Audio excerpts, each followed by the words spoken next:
श्री गोविंद दास जी महाराज कहते हैं, उनका नाम पहले गोविंद स्वामी था, पर जब दीक्षा हो गई और जब ठाकुर जी के भक्त है गए तो उन्होंने अपना नाम बदल लिया, बोले गोविंद स्वामी नहीं, अब हमारा नाम है गोविंद दास। वे अपने भाव में कहते हैं, यद्यपि रूप गुणशील सुधरता, इन बातन नारी झई है प्रियतम, प्रीत ही सौंपे हैं, प्रीत ही सौंपे हैं प्रीतम, प्रीत ही सौंपे हैं। श्री गोविंद दास जी कहते हैं, मैंने बहुत निकटतम ठाकुर जी की लीलाओं को देखा है। आप कितने भी रूपवान हो, कितने भी गुणवान हो, कितने भी शीलवान हो, कितने भी सुधरे हुए हो, इन बातन ना रिझई हैं, ठाकुर जी इनसे रीझेंगे ही नहीं। तो गोविंद दास जी कहते हैं, मैंने निकटतम देखा कि ठाकुर जी केवल एक गुण पर रीझते हैं, क्या? प्रियतम, प्रीत ही सौंपई हैं। आप में क्या कम क्या ज्यादा है इससे कोई अभिप्राय नहीं, आपके अंदर प्रेम कितना है ठाकुर जी के प्रति, प्रेमी कितने हैं, ये श्री गोविंद दास जी कहते हैं। बाबा श्री गोविंद दास जी को एक चर्चा और बड़ी सुंदर आवे, मैं कभी कभी सुनाऊं कथा में।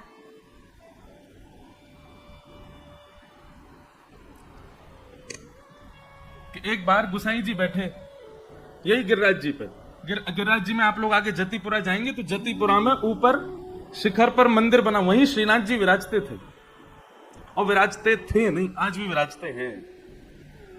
वहीं श्रीनाथ जी प्रकट भय, प्रकट तो यहीं आगे भय पूछरी पे, और आने और ये सब आने और को भाव ऐसा बता में, यहाँ ठाकुर जी ने ब्रजवासी से और प्रसाद मांगे, और आन दो, और आन दो, या हमारे आने और पड़ गए।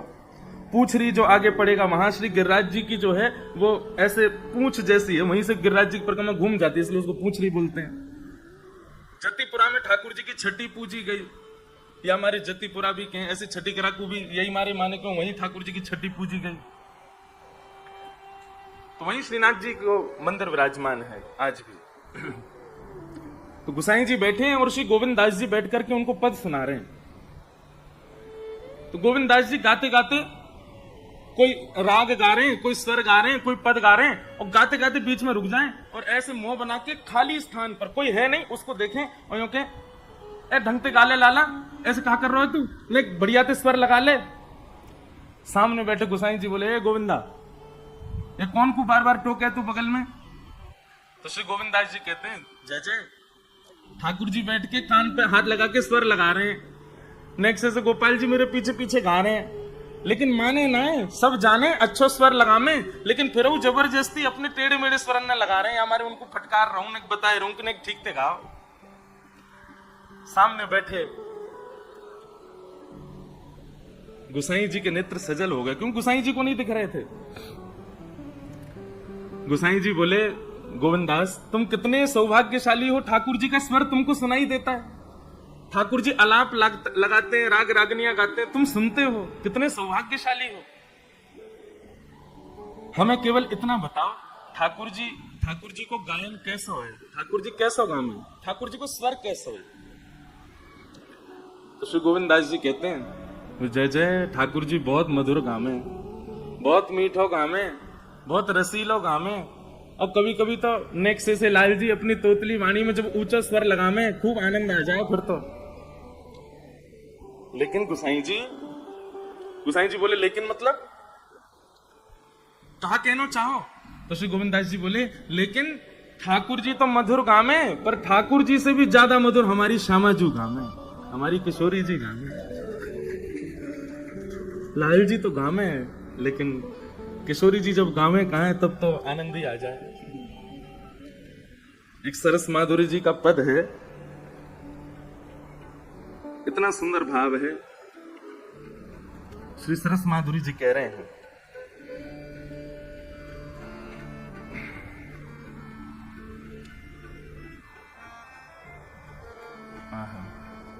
वीणा लेके गावे रंगीली राधे, वीणा लेके गावे रंगीली राधे, वीणा लेके गावे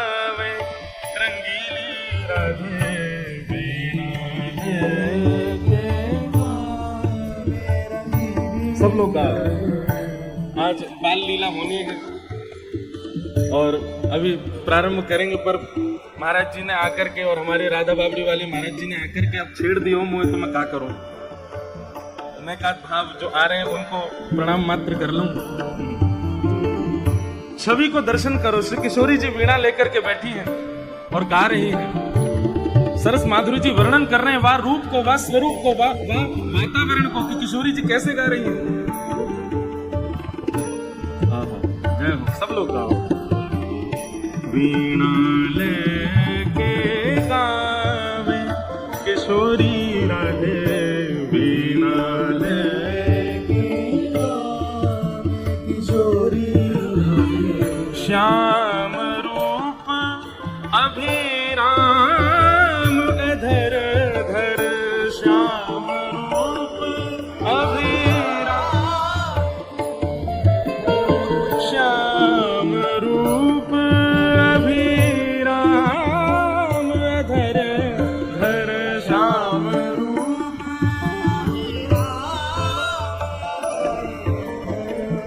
वंशी सरस बजावे हो,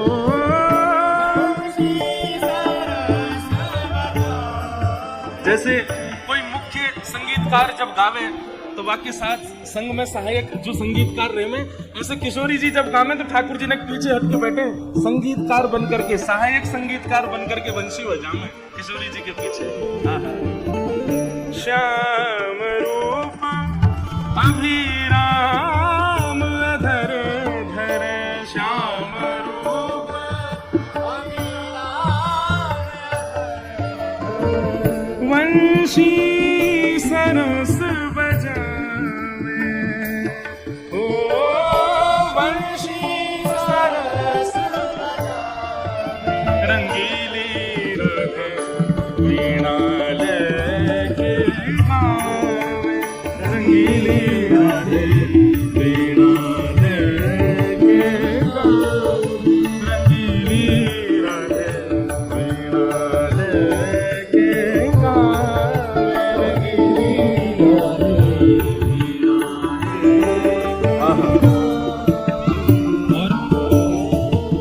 ललित मृदंग रंग सो ललिता, ललित मृदंग,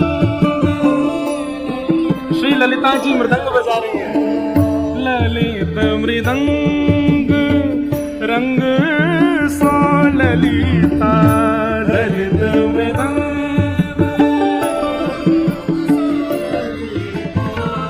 ठेका संग लगावे हो, ठेका ठेका जो जैसे अभी तबला बज रहा है, मृदंग बजे तो इसमें जो ये ताल बजती है इसको ठेका कहते हैं। श्री ललिता जी किशोरी जी गा रही है, पीछे सहायक बन करके ठाकुर जी वंशी बजा रहे हैं, दूसरी तरफ सहायक मृदंग लेकर के श्री ललिता जी मृदंग बजा रही है। वीणा लेके रंगीली राधे, वीणा लेके वीणा लेके गावे, रंगीले राधे वीणा लेके। अब किशोरी जी गा रही हैं, ठाकुर जी वंशी बजा रहे हैं, ललिता जी मृदंग बजा रही हैं। नृत्य कौन कर रहे हो? सरस माधुरी जी स्वयं को उपस्थित कर रहे हैं वहां में, और कहा कह रहे हैं सरस माधुरी निरतत सन मुख, सरस माधुरी सरस माधुरी निरतत सन मुख, सरस माधुरी भाव बताए रिझावे ओ, भाव बताए रिझावे,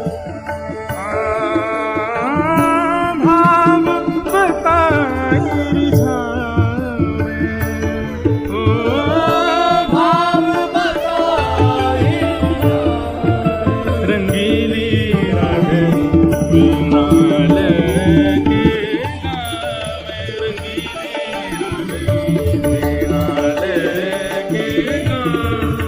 रंगीली राधे वीणा लेके गावे रंगीली राधे वीणा लेके श्याम रूप अभिराम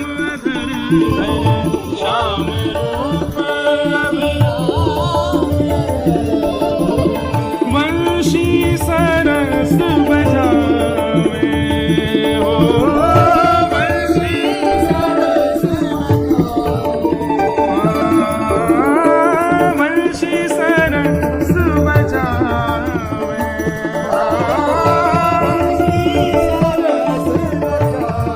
रंगीली राधे वीणा लेके गावे रंगीली राधे वीणा लेके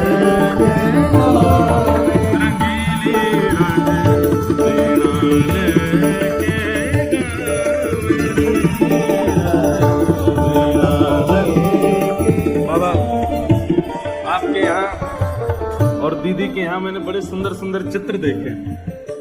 अभी अभी एक चित्र मन में आ रहे हो है, किशोरी जी गा रही हैं, ठाकुर जी पीछे बैठे हैं संगीतकार बन के वंशी बजा रहे हैं, ललिता जी मृदंग बजा रही हैं, दूसरी तरफ हाथ में मंजीरा लिए हमारे रसिका बाबा बैठे हैं और साथ में ही बड़े गुरुदेव भगवान बैठे हैं और सामने छोटे छोटे आप दोनों दीदी और मैं नाच रहे हैं।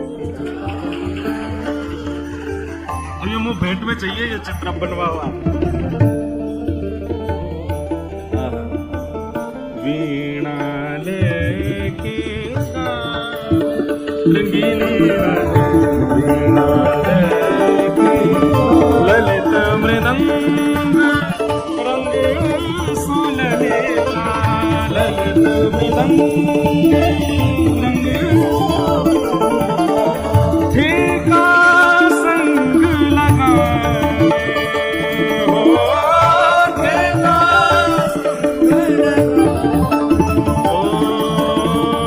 सरस माधुरी निर्तत सन सरस माधुरी भाव बताए रिझावे रंगीली राधे वीणा लेके गावे रंगीली राधे वीणा लेके गावे रंगीली राधे वीणा लेके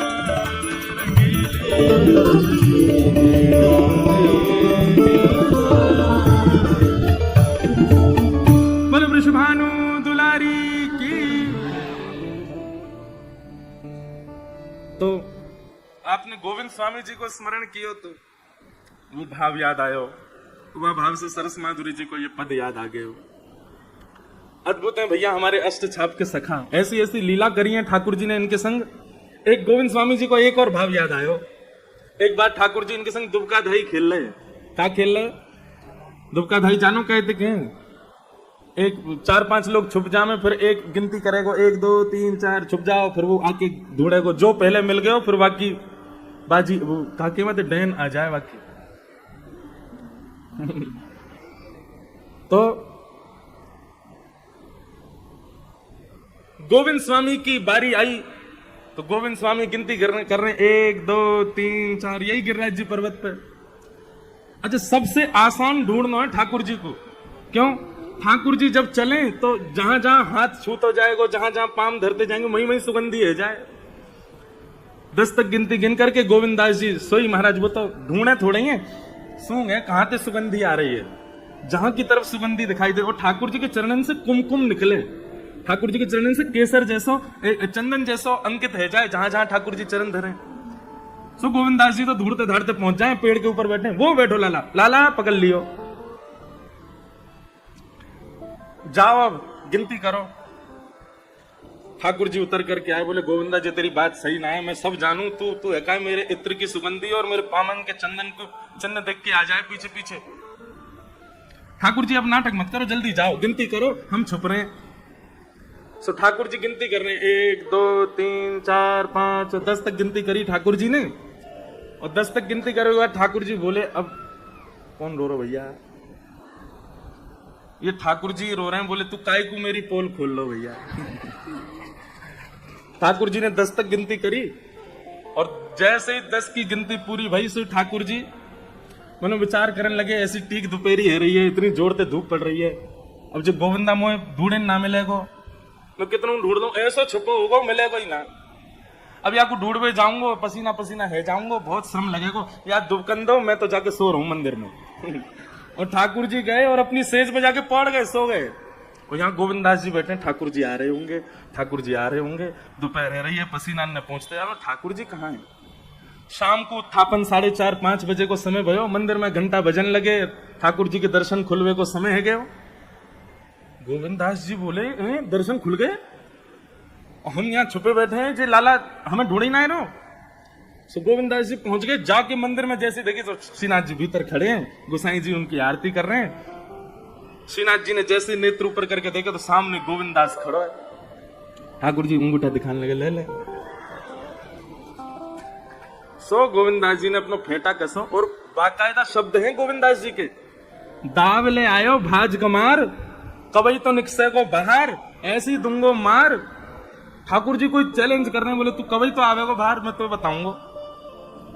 गोसाई जी बोले ऐसे कहते हो, वो निकुंज नायक भगवान है, साक्षात परमेश्वर है, उनके प्रति ये सब शब्दों का प्रयोग करते हो तुम। बोले अपने लाला है ना, समझाओगे लाडले कहा करे हमारे संग, आप श्रृंगार करें, मैं खड़ो खड़ो पद गाऊं, और जैसी आपकी नजर घूमे ना, ये मोती उठा के मार दे मेरे मुड़े। आप यह क्यों ना समझाया करो, इतना बिगाड़ लिया है आपने लाड़ चाप में धर धर के। ऐसी गोविंदास जी के साथ लीला करते ठाकुर जी। और ये सब लीलाएं द्वापर की नहीं है, ऐसी कलिकाल की है, ऐसी कलयुग की लीलाएं। ऐसे गोविंदास जी का महाराज जी स्मरण कर रहे। और फिर हमारे राधा बाबड़ी वाले महाराज जी ने तो गिरिराज जी की पूरी महिमा ही 5 मिनट में बताई दी। कोई देवता 12 फुट को, कोई देवता 50 फुट को, हमारो देवता 21 किलोमीटर को, 7 कोस को देवता है हमारा।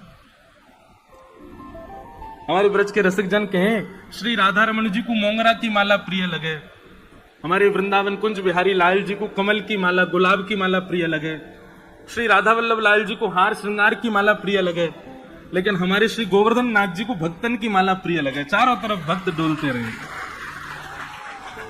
चारों तरफ भक्त परिक्रमा देते रहे, बीच में लाल जी आनंद से पौड़े रहे, आनंद करे। देखो ये मिले रसिक जन आमे कथा में, तो उनसे ऐसे छोटे छोटे भाव प्राप्त है, जहां सूत्र प्राप्त हो। मैं दोनों महाराज जी को प्रणाम। आज हमारे मध्य जिन्होंने ठाकुर जी को खूब रिझाया अपनी वाणी से, और आज भी श्री राधा रमन लाल जी के मधुर भावों को गा करके श्री राधा रमन जी को आनंदित कर देते हैं, ऐसे हमारे भैया श्री कृष्णदास जी पधारे हैं। आपको भी बारंबार प्रणाम। आपके मधुर भाव भी मैं गाता हूँ कथाओं में, खूब आनंद आता है। हमारे श्री राधा रमन लाल जी को खूब रिझाते हैं आप। बंधुओं, ये निश्चित ही हमारे चित्र विचित्र महाराज जी, हमारी पूनम दीदी, भैया कृष्णदास जी, ये लोग निश्चित ही पूर्व जन्म के कोई अनन्य भक्त ही हैं ठाकुर जी के। ठाकुर जी ने इनको दोबारा भेजो मेरे और आपके काजी, बोले जाओ फिर से। अभी गोविंदास, सूरदास, नंददास, ये सब वैष्णव एक समय में आए, इनने आकर के भक्ति को प्रचार किया, ठाकुर जी की रसवाणी गा गा करके लोगों को ठाकुर जी की भक्ति से जोड़ो। आज के परिप्रेक्ष्य में आपके रूप में ही हम अष्ट सखान को और हमारे ठाकुर जी के यश गावे वारे ही पुनश्च रूप में पधारे हैं, और आकर के अपनी वाणी से इतने सारे वैष्णवन को आनंदित करा रहे हों। आप सबन की वाणी की सेवा को हम प्रणाम करें। तो आज ऐसे रसिक जन सब पधारे, सबको बारंबार वंदन। चलो भैया अब नंदोत्सव की ओर चलें। आज मुझको एक पर्ची डाली कोई ने, बोले महाराज जी और तो कुछ नहीं, बस टाइम के पंचुअल हो जाओ आप। कहाँ बताएं हम, दुनिया के सबरे काम कर ले, हम पे यही नहीं होता बस। ना समय पे सोपा में, ना समय पे खापा में, ना समय पे कछू। ये सब लाला की लीला है भैया। आप सबन को श्रम है गयो, वाकई लिए हम क्षमा प्रार्थी हैं। बस 2 दिन और झेल ले हमें, कल और परसों, फिर तो तान दुपट्टा सोइयो, फिर कोई देख। अच्छा वैसे कथा तो 6 बजे, तो उठवे कोई समय है। जय हो श्री गिरिराज धरण विराज। बस ऐसे दे दो, कथा चल रही है। विराज।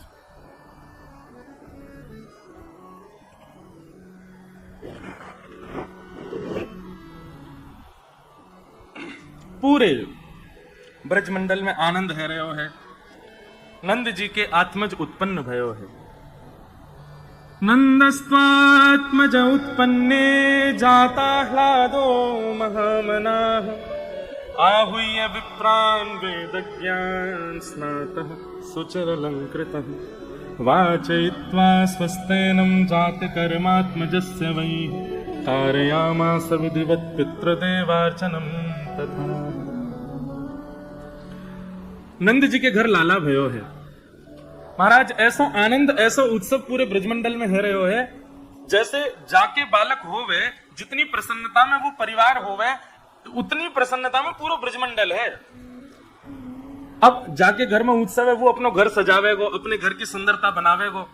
लेकिन ऐसा वर्णन है भागवत जी में कि सबरे अपने घर घर सजा रहे हैं, अपने घर में ब्राह्मणन को बुला करके वेद मंत्र को उच्चारण करवा रहे हैं, यज्ञ होम अनुष्ठान करवा रहे हैं। कोई जाके पूछे भैया लाला तो नंद बाबा के भयो, तुम काई को अनुष्ठान कर रहे हो? बोले अरे भले ही लाला नंद बाबा के भयो, पता ना क्यों जब ते लाला भयो ऐसो आनंद ऐसो उमंग है रहे हो कि हमारो ही आत्मज भयो है का। कितने ब्रजवासी तो ऐसे जिनने अभी तक ठाकुर जी देखे ही नहीं है, उनको अवसर ही नहीं मिलो ठाकुर जी को देखने को। और भीड़ लगी है, लंबी लाइन लगी है ठाकुर जी को देखने वाली इनकी। कई ब्रजवासी ने तो लाला के दर्शन ही नहीं किए, वे बिना दर्शन के ही आनंदित है रहे हैं और बिना दर्शन के ही उत्सव मना रहे हैं। नंद घर आनंद भयो गा रहे हैं सब लोग। और कोई आकर के पूछे अरे तुमने नंद जी को लाला देखा? बोले नहीं अभी नहीं देखो। तो फिर काय को इतना उत्सव मना रहे? बोले पता ना क्यों मना रहे हैं, बस मना रहे हैं। देख लेंगे, लाला कहीं जा थोड़ी रहो है, अब तो यहीं रहेगो, हमारे बीच ही रहेगो।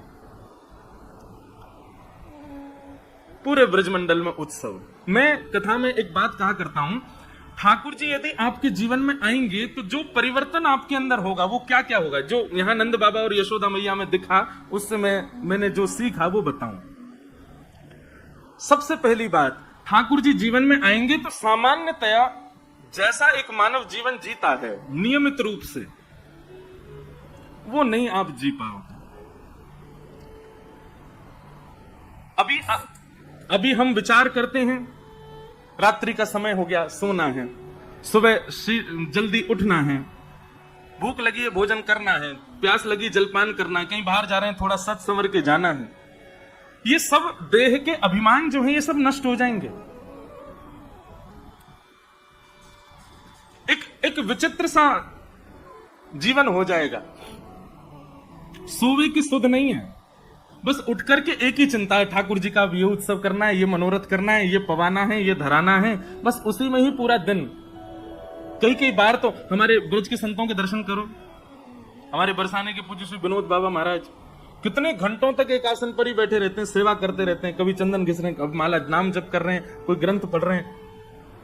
उसके कारण कई बार शारीरिक पीड़ा भी हो जाती है, पर नहीं।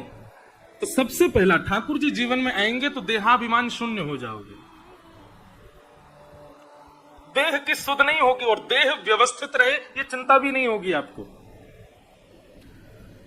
दूसरा, ठाकुर जी यदि जीवन में आ गए तो इतने भावुक हो जाओगे कि कोई जरा सी भाव की कोई बात कर दे और गंगा यमुना आप बन जाओगे, बहने लग जाओगे।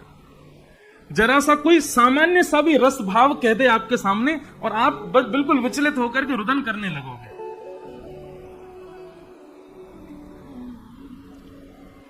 कृष्ण प्राप्त के नेत्र सदा सजल रहते हैं। तीसरी बात, ठाकुर जी जीवन में आएंगे तो संग्रह की स्थिति खत्म हो जाएगी। कितना बांटूं, कितना लुटा दूं, कितना दे दूं, और जितना दोगे उतना भी कम लगेगा। मन में भाव आएगा कुछ और कर दें, कुछ और दे दें, कुछ और प्रस्तुत कर दें, ऐसी स्थिति हो जाएगी। नंद बाबा के भाव के ऊपर यहां लिखा है कि धेनुनाम नियुते प्रादात विप्रेभ्य समलंकृते तिलाद्रिण सप्न रत्नुंघ सातकुंभांबराव्रतान। नंद बाबा ने लाला की हैवे की प्रसन्नता में, सब लोग इधर देखो सावधानी से सुनो, गौदान किया है। गौदान किया है। और सोने चांदी हीरे जवाहरात ये भी दान किए, पर दान दिखा करके नहीं किए किसी को। कहते हैं चावल में, तिल में, दाल में, ऐसे ऐसे सूखी सामग्रियों में छुपा छुपा करके सोने चांदी का दान किया नंद बाबा ने। ब्राह्मणों को सुंदर तिल के पहाड़ बना बना करके दे रहे हैं। ब्राह्मण उस समय तो बेचारे उदास हो रहे हैं कि बोले बाबा तिल को पहाड़ काहे को दे रहे हो? बोले लाला भयो या हमारे दे रहे हैं। सब लोग इधर देखो, सावधानी से सुनो कथा। बोले वृंदावन बिहारी लाल की। ब्राह्मण देवता बोल रहे हैं बाबा ये तिल काहे को दे रहे हो? बाबा ये चावल दाल इन सबन को कहा अभिप्राय, ये सब काहे को दे रहे हो? तो नंद बाबा ये नहीं कह रहे हैं कि अरे भैया इनमें भीतर मैंने सोने चांदी धर रखे हैं, घर जाके देख लियो, मैं दिखाए ना रहा हूं। वहां पर भी ऐसे कह रहे हैं। बोले अब भैया कहा करें, सब तो बट गए और लुट गए और कछु बचो ना, ये तिल दाल चावल ही बचे हैं, इनको ही ले जाओ। ब्राह्मण देवता बोले बाबा ऐसे ही कोरो दान कर रहे हो हैं, कछु प्रिय लगे, ब्राह्मणन की प्रसन्नता हो, ऐसा कछु दान तो देना है रे। नंद बाबा बोले भैया अब तुम प्रतीक्षा करो, जब है जाएगा तो दे देंगे, अभी आप ये तिल चावल दाल ही ले जाओ। ब्राह्मण उदास मन से लेकर के आए और घर आकर के जैसे ही उन सबन को डिब्बान में खिलाने लगे तो खिलाते ही महाराज भीतर रत्न निकल रहे हैं, स्वर्ण निकल रहे हैं, चांदी निकल रहे हैं, मतलब गुप्त दान। नंद बाबा की स्थिति ऐसी है कि छुप छुपा करके देते जा रहे हैं सबन को। अच्छा एक जगह ऐसा भाव आवे कि नंद बाबा यूं विचार कर रहे हैं मैं या वस्तु को या भाव को दान कर आऊं, यशोदा जी को पता नहीं चले। और श्री यशोदा जी की भी स्थिति ऐसी है, वो सखीन को बुला के कह रही है सुनो नंद बाबा को पता नहीं चले, उन्होंने इतने वर्ष पहले एक हार दिवायो मुकू, वाकू ले जाए करके वो एक गाय रही है, बधाई गा रही है, वाकू दे आओ। नंद बाबा को नहीं पता चले। और ये स्थिति केवल नंद बाबा यशोदा की नहीं है, सब ब्रजवासियों की भी हो गई है। हमारे पूज्य नाना जी एक भाव सुनायो करते, बाबा आपने शायद दर्शन किए हो, पूज्य श्री कृष्णलाल शास्त्री जी, कोसी वाले पंडित जी महाराज, हमारे तटीय स्थान वाले महाराज जी, और सब रसिक जन खूब उनको आदर सम्मान करते, बड़े रसिक। वो एक भाव सुनायो करते, बोले कि लाला को जब जन्म भयो तो नाल छेदन करवे वारी आई, नाभि को नाल छेदन करवे वारी आई। अब भैया नाल छेदन करवे वारी को कहां मिलेगा, कोई सोच ही ना पा रहा है। नंद बाबा अटारी पे खड़े होकर के महंगे महंगे रत्नन को ऐसे मुट्ठी में भर भर के फेंक रहे हैं, तो सोचो जो नाल छेदन करेगी वह को कहां मिलेगा। स्वर्ण की एक वो सुई जैसी है जैसे नाल छेदन करनो है, और वो आकर के जैसे ही बैठी और जैसे ही वाने नाल छेदन किया ठाकुर जी को, और नाल छेदन करने के बाद जैसे ही ठाकुर जी गोद में लिए, सखी सामने खड़ी है कि उन्हें बता दे तू को कहा दक्षिणा दे, तो बाहर थे तो कहती आ रही है जे लूंगी वो लूंगी, ऐसे हार लूंगी, इतना लेके जाऊंगी, ऐसे ना है मैं तो ऐसे करूंगी। सब कह रहे हैं तो ले लियो जो तो को मन करे। लेकिन जैसे नाल छेदन के बाद श्री ठाकुर जी को अपनी गोद में लियो है, नीलमणि से श्याम सुंदर के मुखमंडल को देख करके नेत्र सजल है गए, नाचन लगी भुजा में उठा करके ठाकुर जी को। सखी कह रही अरे बता तो को कहा दे दे हम। तब वो नाल छेदन करवे वाली जो आई वो कह रही है ऐसे सुंदर श्याम सुंदर नेत्रन में बस गए, अब मुझको और कुछ नहीं चाहिए, मेरी तो इच्छा ही खत्म हो गई। अरे ऐसे सुंदर श्याम सुंदर के दर्शन करवे के बाद में मैं मणि मांगूंगी, मैं रत्न मांगूंगी, मैं नवलखा के हार मांगूंगी। हे यशोदा मैया बस एक कृपा कर दी हो। बोले कहा, बोले मैं नित्य सवेरे आयो करूंगी, आप अपने लाला को बस दर्शन कराए दे करिए और मुझको कुछ नहीं चाहिए। इनके दर्शन के बाद अब कहां मांगू मैं। ऐसे भावुक ब्रजवासी, मतलब एक चीज का दर्शन कर रहे हैं आप, ठाकुर जी के प्रकट होते ही लोभ खत्म हो गया है सबके अंदर से, किसी में भी संग्रह वृत्ति नहीं बची है। और क्षमा करें पर संग्रह वृत्ति और लोभ यदि दोनों विद्यमान है और आप ठाकुर जी की सेवा करते हो, अभी ठाकुर जी नहीं आए फिर इसका मतलब ठाकुर जी पधारेंगे तो इन दोनों स्थितियों से आप विलग हो जाओगे।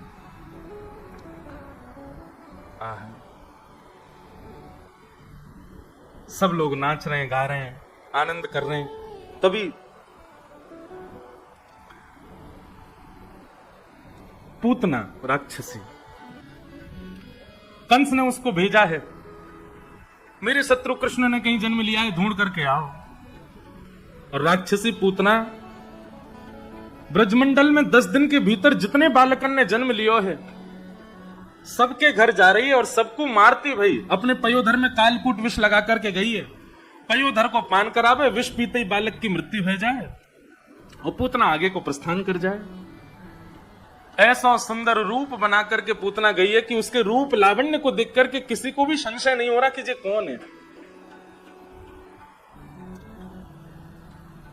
पूतना ने देखा नीले गुलाबी हरे बैगनी आकाश के रंग हो गए हैं और सब ब्रजवासी आनंद में झूम करके गा रहे हैं, आनंद कर रहे हैं। नंद घर आनंद भयो जय कन्हैया लाल की। जुग जुग जीवेरी यशोदा मैया तेरो ललना, जुग जुग जीवेरी यशोदा मैया तेरो ललना। अरे हाँ तेरो ललना नंद रानी तेरो ललना।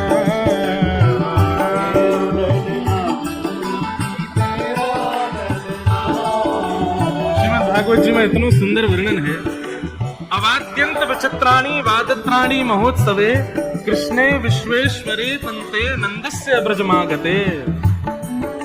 सब ब्रजवासी इतने आनंद में भर गए महाराज, 6 महीना तक नंदोत्सव मनता रहा ब्रजमंडल में और किसी को भी ये भान नहीं है कि हम सोए नहीं है, कि हमने कुछ खाया नहीं है, कि हमने कुछ पान नहीं किया है। किसी को अपने तन की सुध नहीं है, बस सब नाच रहे हैं, गा रहे हैं, आनंद मना रहे हैं। और एक जगह तो भाव है अवाद्यंत विचित्राणि, बोले ये तबला ढोलक कहां से ये सब नहीं बज रहे हैं। बोले क्यों, इन सब की तो अवधि है, 6 दिन 7 दिन 10 दिन तक बज पाएंगे, वाके बाद कैसे बजेंगे। सब फटन लगे तो कहा कर रहे हैं, बोले स्वर निकरवे वारी जो वस्तु दिख जाए वही को बजा रहे हैं ब्रजवासी और वही पर ही नाच रहे हैं। ओ जुग जुग जीवेरी यशोदा मैया तेरो ललना, जुग जीवेरी यशोदा मैया। अरे जुग जुग जीवेरी नंद रानी मैया तेरो ललना,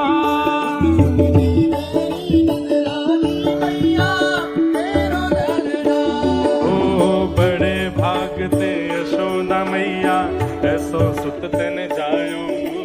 बड़े भागते यशोदा मैया ऐसो सुत तेने जायो। हाँ बड़े भागते यशोदा मैया ऐसो सुत तेने जायो। बड़े भागते यशोदा मैया कैसा सुत हे पूर्ण ब्रह्म जगत को स्वामी सो तेने गोद खिलायो। पूर्ण ब्रह्म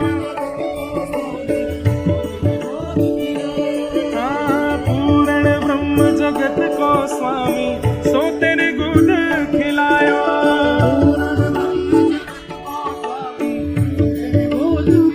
होया तू मगवाने पलनवा तेरा ललना, तू मगवाने पलनवा। हरि जुग जुग जीवेरी यशोदा मैया तेरो ललना,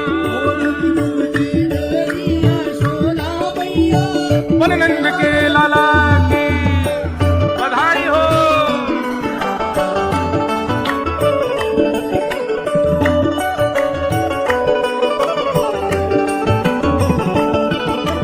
ऐसे नहीं भैया, ने भुजा उठाई के गाओ, लाला को प्रादुर्भाव करो है।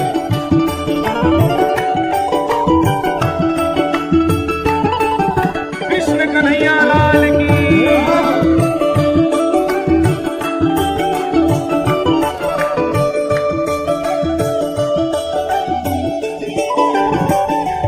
मुझे ये वाली पंक्ति इतनी प्रिय लगती है, कभी कभी मन में भाव आता है कि ये लीला कभी हमारे साथ भी हो। क्या लीला। हे धन्य घड़ी जब हो यशोदा मैया कह के बोले,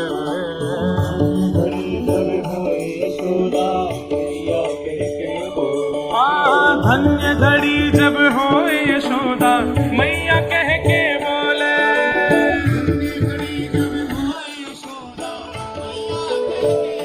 और नूपुर बांध दो चरणन में घुटमन डोले। नूपुर बांध दो चरणन में घुटमन डोले। हाँ नूपुर बांध दो चरणन में घुटमन डोले। और ओ पकड़े बाबा की उंगलियां तेरो ललना, पकड़े बाबा की उंगलियां तेरो ललना। अरे जुग जुग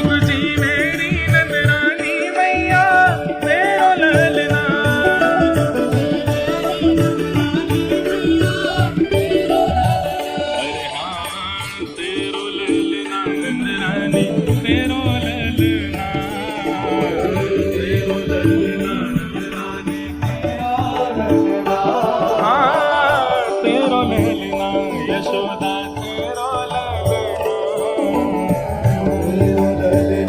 यशोदा अरे जुग जुग जीवेरी यशोदा मैया तेरो ललना,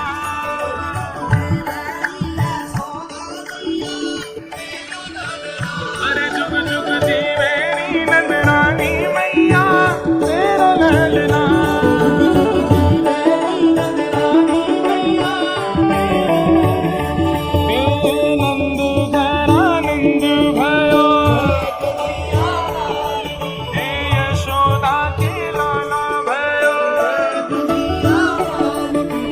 जगत प्रतिपाल भयो, जग को प्रतिपाल भयो, श्री कुंज बिहारी लाल भयो, प्यारो राधा रमण लाल भयो, प्यारो राधा वल्लभ लाल भयो, नंद आनंद भयो, ब्रज मंडल में आनंद भयो, जय कन्हैया लाल की, जय बोलो गोपाल की, नंद आनंद भयो,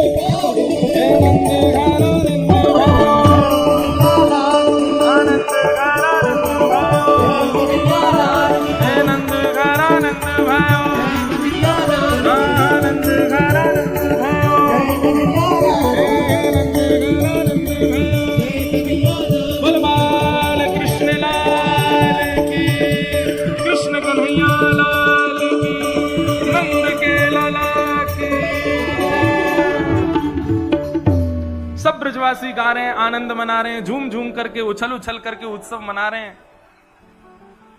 और तभी वह उत्सव के मध्य में आगमन भयो पूतना को। पूतना का मतलब क्या है? उत्सव में, भजन में, कीर्तन में बाधा जो आवे वही पूतना है। जिस कारण से आपका उत्सव तो चल रहा है पर आपका मन उत्सव में नहीं लग रहा है, वो जो कारण है वही कारण पूतना है। आप कथा में तो बैठे हैं पर किसी कारण से मन विच्छिन्न हो रहा है, मन कहीं और जा रहा है, तो वो कारण क्षमा कीजिएगा कितना भी जरूरी क्यों ना हो, वही पूतना है। पूतना का आगमन हुआ और जैसे ही पूतना का आगमन हुआ सब ब्रजवासी नाच रहे हैं, गा रहे हैं, उत्सव मना रहे हैं। और नाचते गाते हुए ब्रजवासी ने जैसे ही पूतना के रूप को देखा, ऐसी सुंदर बनकर के आई है, जबरदस्ती सुंदर बनकर के आई है आकर्षण करने के लिए। पूतना के रूप को देख करके सब ब्रजवासी तो मोहित होने लगे वापे। और ये देखो, या कि नैन तो देखो, या कि चाल तो देखो, या कि मुस्कान तो देखो, अरे कितनी सुंदर। नर तो नर, सब गोपियां भी पूतना के रूप लावण्य पर रीझ गई। और जो जो रीझता जा रहा है उसका उत्सव से मन हटता जा रहा है। वो उत्सव छोड़ पूतना को ही देख रहे हैं।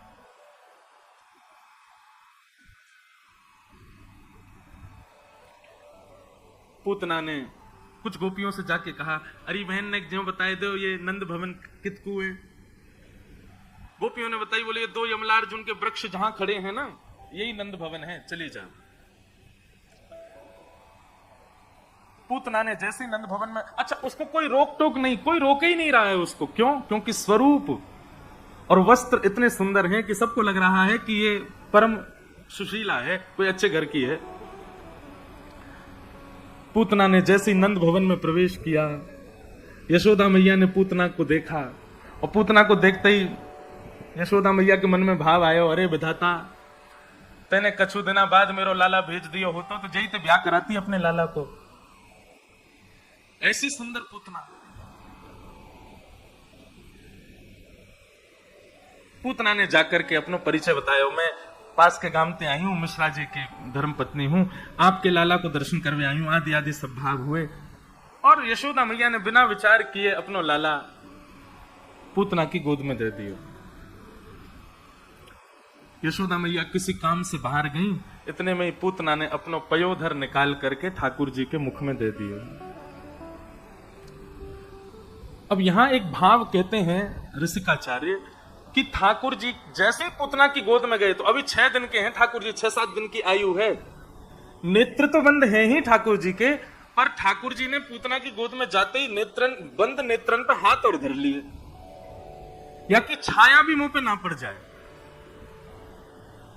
मैं यही बात सबन को कथा में समझायो करूं भैया, हम राधा रमण जी को दर्शन करें, हम श्री राधा वल्लभ जी को दर्शन करें, श्री कुंज बिहारी मोहिनी बिहारी जी को दर्शन करें,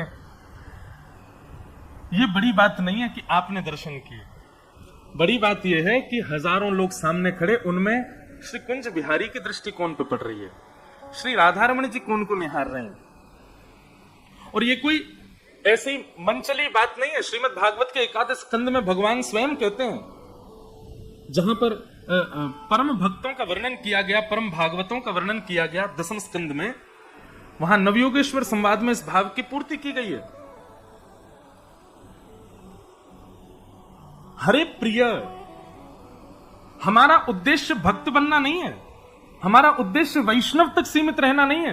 पहले भक्त बनना, भक्त से वैष्णव बनना, और वैष्णव के बाद तीसरी पौड़ी क्या है हमारी, हरि प्रिय बनना। हम ठाकुर जी के प्रिय बने। वो तो सबके प्रिय हैं, पर हम उनके प्रिय बने, उनको हम प्रिय लगे।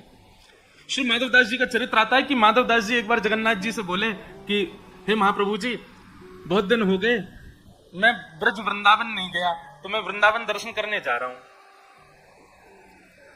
तो श्री जगन्नाथ महाप्रभु बोले, आप अकेले जाओगे, हमको भी ले चलो साथ में, हमको भी संग ले चलो। तो श्री माधवदास जी बोले, जय जय, आप कैसे जाओगे वृंदावन, 6-7 महीना लग जाएंगे पैदल पैदल जावे में, और रास्ता में भोजन प्रसाद, आपको तो 8 बार भोजन चाहिए। नाथ द्वार में श्रीनाथ जी में एक भोग आवे ठाकुर जी को, वाको नाम है श्रम भोग। कहा नाम है? श्रम का मतलब क्या है? मेहनत। ये श्रम भोग काय को आवे? बोले ठाकुर जी सवेरे उठाए गए हैं, उठते ही तो ठाकुर जी का दूध और लड्डू का भोग लगता है, उसके बाद ठाकुर जी का फिर बाल भोग होता है। वो तो उठावे को भोग है, वो और बाल भोग अलग है। उठते पट दूध पियो, उठते ही तो ठाकुर जी दूध पी में, फिर लड्डू खामे, वाके बाद फिर बाल भोग करें, और बाल भोग करने के बाद यशोदा मैया श्रृंगार करे, तो श्रृंगार करते समय भी मिश्री आदि का जो पास ही रखा है, लाला खातो रेगो। और फिर श्रृंगार के बाद फिर श्रम भोग आवे हो। श्रम भोग का मतलब क्या है? बोले लाला उठो है, यानी कपड़ा पहनने के काजे हाथ ऊपर किए, धोती पहनी है, पाम चौड़े किए, मुकुट बंधवायो सिर में, अपनी बेणी गुथवाई है, बेचारो लाला थक गए हो, तो या हमारे थकान को भोग आए हो लाला को। वाह, इतने में ही थक गए। श्रम भोग तो पहली बार मैंने सुनी, श्रम भोग। मैंने कि भैया लाला मौज तो तुम्हारी है, श्रम भोग। माधवदास जी बोले, इतनी लंबी यात्रा कैसे करोगे ठाकुर जी, आपको तो बेर बेर भोग चाहिए। ठाकुर जी बोले, देख माधवदास, मैं तेरे बिना ना रह पाऊंगा, तू मुझको लेके चल अपने संग। ये हरि प्रिय का लक्षण है। ठाकुर जी कह रहे मैं तेरे बिना ना रह पाऊंगा। माधवदास जी बोले, 6-7 महीना की बात है, जय जय, आप विराजो, मैं जाऊंगा, दर्शन करके आऊंगा, वृंदावन में आ जाऊंगा वापस। ठाकुर जी मना करते रहे और माधवदास जी चले गए। वर्णन आवे कि श्री माधवदास जी को दूसरे दिन ही इतनी जोर की भूख लगी महाराज, जो माधवदास जी 6-6 दिन तक अपनी भोजन पानी को जीत लेते, दूसरे दिन ही भूख के कारण व्याकुल होने लगे। और महाराज दौड़ करके गांव में गए, गांव में जाके घर में प्रवेश कर गए और मैया से बोले, मैया जो बनो हो घर में, कच्छू हो, मुंह को ला करके देव पवाओ, बहुत तेज भूख लगी है। मैया ने बैठा करके सुंदर थाली लगा दी, माधवदास जी तुरंत पान लगे। मैया बोली, बाबा थोड़ी तो दया करो, तुम्हारे बगल में ऐसा छोटा सा बालक बैठा टुकुर टुकुर तुम्हारी थाली को देख रहा है, उसको क्यों नहीं खिला रहे हो? माधवदास जी बोले, कोई नहीं है मैया, मेरे संग मैं अकेला हूं। बोले, नहीं नहीं, बगल में ऐसे सुंदर सुंदर नेत्र हैं, ऐसे सुंदर हाथ पांव, छोटा सा बालक, मुझे तो तरस आ रहा है, कौन सी मैया ने अपने इतने सुंदर बालक को ऐसे छोड़ दिया बाबा के साथ?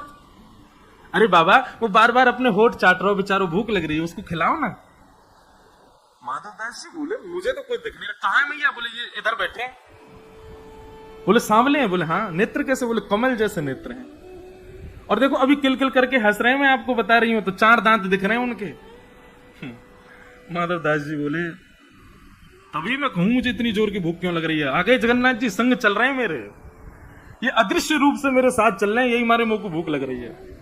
महाराज जी माधवदास जी 2 घंटा नहीं चले, 2 घंटा में ऐसी भूख लगे उनको जोर की कि कहीं भागे फिर कछु पावे और फिर प्रार्थना करें, अरे नेक डट जाओ ठाकुर जी, मुंह को पहुंचन तो दो, इतनी भूख काहे को लगवा रहे हो। और आनंद तो तब आए जब श्री माधवदास जी वृंदावन पहुंच गए। वृंदावन पहुंचते ही ऐसी जोर की भूख लगी, महाराज कहीं से चना खरीद करके चना पा लिए और अपने पेट पे हाथ धर के इन्हीं को जगन्नाथ जी बोल रहे थे, महाप्रभु जी अब नेक रुक जाइयो, मैं राधा वल्लभ जी, बिहारी जी, श्याम सबके दर्शन कर लूं, फिर के बाद कछु प्रसादी मिलेगी पवा दूंगा, अब नेक देर शांत रही हूं।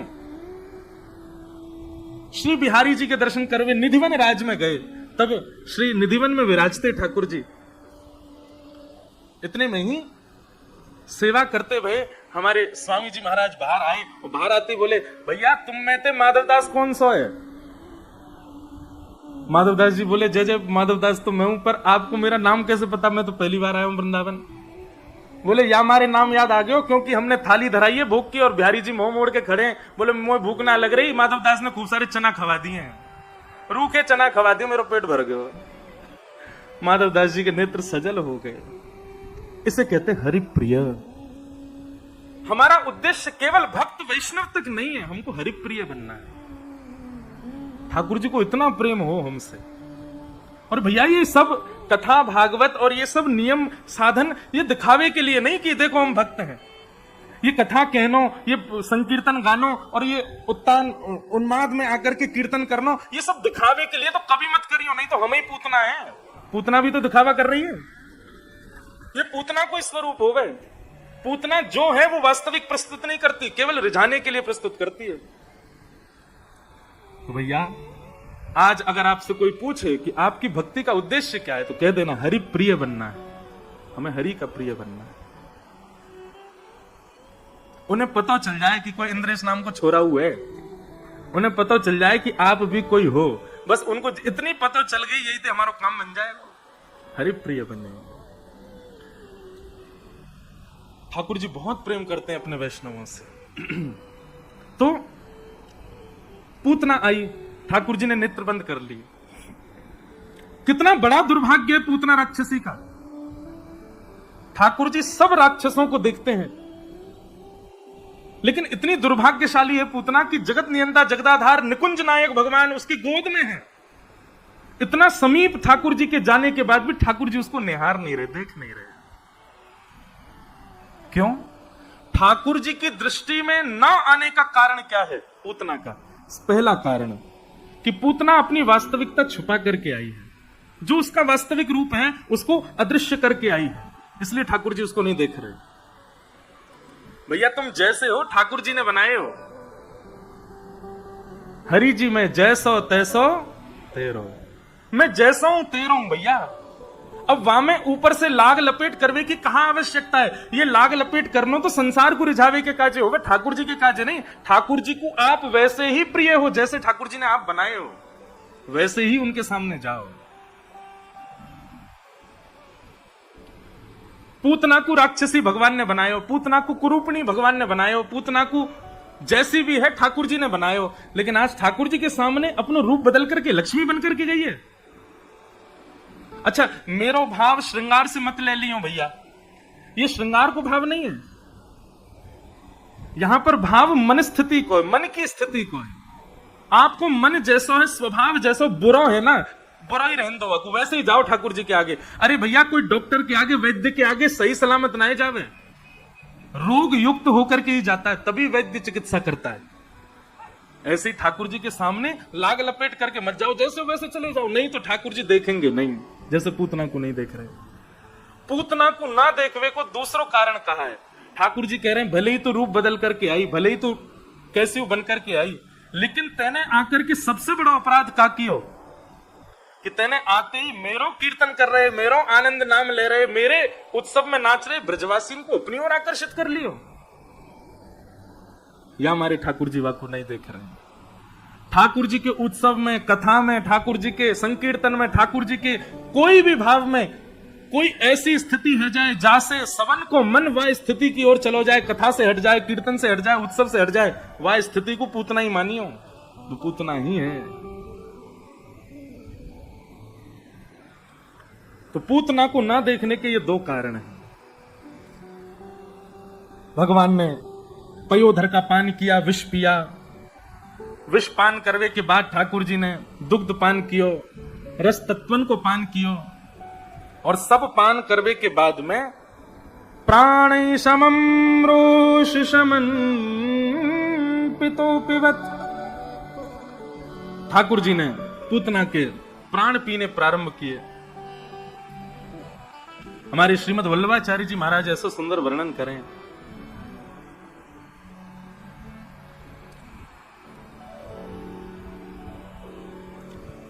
बोल वृंदावन बिहारी लाल की जय। प्राणी शमन रोष शमन वितो पिबत, ठाकुर जी ने पूतना के प्राण पीने प्रारंभ कर दिए। हमारे मध्य में वृंदावन से परम पूजनीय प्रातः स्मरणीय श्री फूल डोल बिहारी दास जी महाराज पधारे हैं। आपके चरणन में बारंबार प्रणाम। आज लाला को जन्म भयो है ना, दर्शन करवे सब रसिक जन पधार रहे हैं, आशीर्वाद देवे सब आ रहे हैं। पूज्य बाबा को बारंबार वंदन। भगवान ने प्राण क्यों पिए? तब आचार्य चरण वर्णन करें कि पूतना असंख्य बालकों का वध करके आई है। पूतना के प्राण नहीं पिए ठाकुर जी ने। जिन असंख्य बालकों का वध करके पूतना आई है, उन असंख्य बालकों के प्राण पूतना के भीतर से निकाल के वे सब बालक पुनः जीवित किए ठाकुर जी ने। भैया देखो, ऐसा वर्णन है कि पूतना ने असंख्य बालक मारे, गिनती नहीं थी उनकी, कितने बालक मार दिए पूतना ने। और यदि यह बात को हम माने कि पूतना ने इतने बालक मारे, तो नंदोत्सव के समय पर यह बात भी है जाती, अरे भैया नंद बाबा के यहाँ ऐसो लाला भयो, वह लाला की छठी वारे दिन इतने सारे बालक मर गए ब्रजमंडल में। ठाकुर जी बोले हमारो प्रादुर्भाव दिवस कई लोगन को पाप मुक्त करवे के काजे होवे। हमारे छठी उत्सव, ठाकुर जी के जो उत्सव है ना, उन उत्सवन में आप कछु मत करो, नेक जाए करके बस उपस्थिति कर दो, वही से ना जाने कौन कौन से पाप नष्ट है जाए। ठाकुर जी कह रहे हैं हमारी उपस्थिति के दिवस पर इतनी बड़ी राक्षस के द्वारा विडंबना है जाए, ब्रजमंडल में इतने बालक मारे गए, ये स्वीकार्य नहीं होगा। सो ठाकुर जी ने पूतना के भीतर से उन समस्त बालकन के प्राणी समम रोष शमन वितो पिबत, और उन समस्त बालकों को पुनर्जीवित कर दिया ताकि उत्सव चलता रहे, उत्सव मनता रहे। और पूतना के जैसे ही प्राण पिए, सा मुंच मुंचाल मति प्रभाषणी, मुंच मुंच छोड़, अरे बालक छोड़, अरे बालक छोड़, चिल्लाने लगी। 6 दिन के ठाकुर जी बोल पड़े। हमारे पूज्य पिताजी महाराज इतना सुंदर वर्णन करें। 6 दिन के लाला बोल पड़े और बोले, कहा मौसी जी हम पे तो पकड़ वो ही आवे, छोड़ वो ना आवे। और जाको एक बार पकड़ ले ना मौसी जी, चाहे वो राक्षस हो चाहे वो भक्त हो, फिर तो वह ठिकाने लगा के छोड़े, हम पे छोड़ वो ना आवे। हाँ, अवगुण चित न धरो हरि जी मोरे, अवगुण चित न धरो। ठाकुर जी आप कभी हमारे अवगुणन पर विचार मत करियो, बस हमको ये, वैसे भाव तो सूरदास जी कह रहे हैं, लेकिन ठाकुर जी निश्चित ही कभी अवगुण पर विचार नहीं करते। और यदि हमारे अंदर कोई अवगुण है भी ना, तो ठाकुर जी समय प्रदान कर रहे हैं कि भैया यह अवगुण को तुम त्याग दो। देखो अवगुण से ठाकुर जी को कछु बिगड़वे वारो नहीं है। हमारे अवगुण से बिगड़े को कौन को? हमारो ही बिगड़े को। तो ठाकुर जी हमसे ही कह रहे हैं भैया तुम काई को इन अवगुणन को पाल रहे हो, तुम ही बुरे है जाओगे, मेरो कहां बिगड़ेगा, मैं तो ऐसे स्वच्छ स्वच्छंद रहूंगा। श्री ठाकुर जी एक बार ये नम रक्ष जगन्नाथ बहुजन्मापराधकम, हमारे आचार्य चरण कहते हैं ऐसा वर्णन आता है। श्रीमद रामानुजाचार्य जी ये शेषावतार हैं, वही शेषनाग बलराम जी बने, लक्ष्मण जी बने, कलयुग में रामानुजाचार्य जी बने। तो जब कलयुग में भक्ति भूल गए लोग, तो ठाकुर जी ने रामानुजाचार्य जी को कहा कि अब आप जाओ पृथ्वी पर आचार्य का रूप धारण करके लोगों में भक्ति विराजमान करो। तो रामानुजाचार्य जी बोले हम नहीं जा रहे। शेषनाग भगवान बोले क्यों? बोले ठाकुर जी आप कहीं आनाकानी नहीं करो कि ये तो ऐसा है, ये ऐसा है, या में ये गुण है, या में ये अवगुण है। और हमने अगर किसी को दीक्षा दे दी, किसी को आपके शरणागत कर दिया, उसके बाद उसमें अगर आपने कमी देखी ना तो फिर हमको बड़ी पीड़ा होगी। ठाकुर जी कहते हैं हम आपको वचन देते हैं, आप सब आचार्य चरण जिनको भी दीक्षित करके और जिनको भी मेरी दिशा बता के, मेरे मार्ग बता के मेरी शरणागति प्रदान करोगे, वो चाहे जैसो भी हो, ये नम रक्ष जगन्नाथ, बाकी रक्षा हम स्वयं करेंगे। वो कैसो भी होगा को उद्धार करेंगे। इसलिए भैया बस ठाकुर जी की पकड़ में आ जाओ एक बार, और कछु नहीं है। एक बार उनके क्या बोलते हैं उसको, एक बार उनके रेंज में आ जाओ। एक बार आ गए ना, फिर चाहे तुम कितनी कोशिश कर ली हो, बार रेंज से बाहर नहीं जा पाओगे। वहीं इर्द गिर्द ही घूमते रहोगे, वहीं वो घुमाते ही रहेंगे अपने आसपास ही आपको। पूतना ने जैसी सुनी छेदना को बालक बोल लो, महाराज पूतना के प्राण तो वही सुन के ही निकल गए कि छेदना को बालक बोल लो। धड़ाम से उसका विशाल शरीर नंद भवन के पीछे गिरा। ब्रजवासियों को आवाज आई, दौड़ करके गए तो देखी विशाल पूतना पड़ी है और वाके पयोधर के ऊपर नंद नंदन पौड़े भये। नसैनी लेके ऊपर चढ़े, लाला को उतार करके लाए और सबसे पहले लाला को लेकर के सीधे गौशाला गए। गौमूत्रेण स्नापित्वा पुनर्गौरज सार्वकम रक्षाम चक्षुश्च सकृता द्वादशांगेषु नाम भी। भगवान के 12 अंगों पर गौरज लगा करके, गौमूत्र से स्नान करा करके, गौ पुच्छ से झाड़ा लगाया है। सब ब्रजवासी बंधु, ये छोटी छोटी बातन पे तो ठाकुर जी रीझ गए ब्रजवासी पे।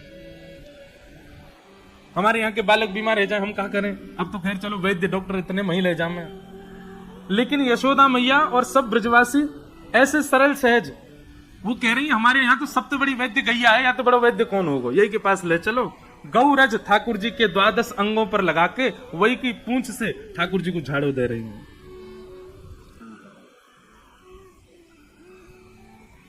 लाल जी बड़े प्रसन्न हैं। भगवान ने पूतना को वो गति प्रदान की जो मैया यशोदा को प्राप्त होनी चाहिए। ऐसे ठाकुर जी की दया में लीला हो रही है। 3 महीना के लाला है गए, धीरे धीरे ठाकुर जी ने पहली बार करवट बदली, करवट उत्सव मनाया गयो। पूरे ब्रजमंडल में आनंद है रहे, डुमडुमी बज रही है, सहनाई बज रही है, ब्राह्मणन को दान किए जा रहे हैं, गौदान है रो। सब लोग पूछ रहे हैं भैया कहाँ है गयो? बोले नंद के लाला ने आज करवट बदली है। वाह भैया, करवट उत्सव है रो ठाकुर जी को। ठाकुर जी कोई भी नई क्रिया करते हैं ना, तुरंत नंद बाबा संदेशा भिजवा देते हैं, ब्राह्मणों को बुलवाते हैं और महाराज मंगल गान गवाते हैं, ब्राह्मणों को दान देते। आज हमारे लाला ने जे कियो है। आजकल भी होता है ऐसा, बालक कुछ नया करे तो फोटो खींच के सोशल मीडिया पर सबको बता देंगे, आज हमारे बालक ने ऐसा किया, आज हमारे लाला ने यूं कियो। लेकिन नंद बाबा ऐसा ना कर रहे हैं। नंद बाबा तो क्या करें, जैसे ही लाला कछु नयो करे सो ब्राह्मण बुला में, स्वस्ति वाचन करवा में, संत जनन को बुला करके आशीर्वाद दिलवा में लाला को। करवट उत्सव ठाकुर जी का हुआ और उसी बीच सक्टासुर नाम का दैत्य आया। ठाकुर जी एक बैलगाड़ी के नीचे सो रहे हैं।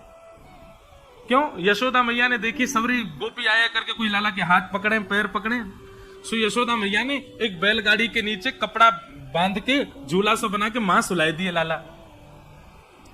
इतने में सक्टासुर नाम का दैत्य आया। भगवान ने अपना बाम चरण उठायो और लंबो करके जैसे ही मारी, महाराज बैलगाड़ी पलट गई, सक्टासुर को वध है गयो।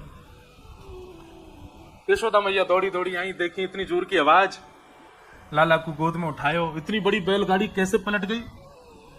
भागवत जी में इतना सुंदर वर्णन करते हैं। नते श्रद्ध धीरे गोपा बाल भाषित मृत्युत अप्रेमयं बलम तस्य बालकस्य नते विदुः छोटे छोटे बालक वहां खेल रहे थे। वो गए, बोले मैया हम बताएं जो बैलगाड़ी कैसे गिरी। मैया बोली हाँ बताओ। मैया ये तेरो लाला है ना नेक्सो सो। बोले हाँ। ये गदमदरा सो लाला तेरो। गदमदरा जानते हैं? गदमदरा सो लाला, ऐसे मोटे मोटे हाथ हैं ठाकुर जी के, जो मोटे मोटे पाम है, जो मोटा सा पेट है ठाकुर जी को, ऐसे गोल गोल गाल, गदमदरा से लाल जी। मैया ये तेरो नेक्सो सो गदमदरा सो लाला है ना। बोले हाँ। जाने अपनो पाम उठायो मैया। अच्छा फिर?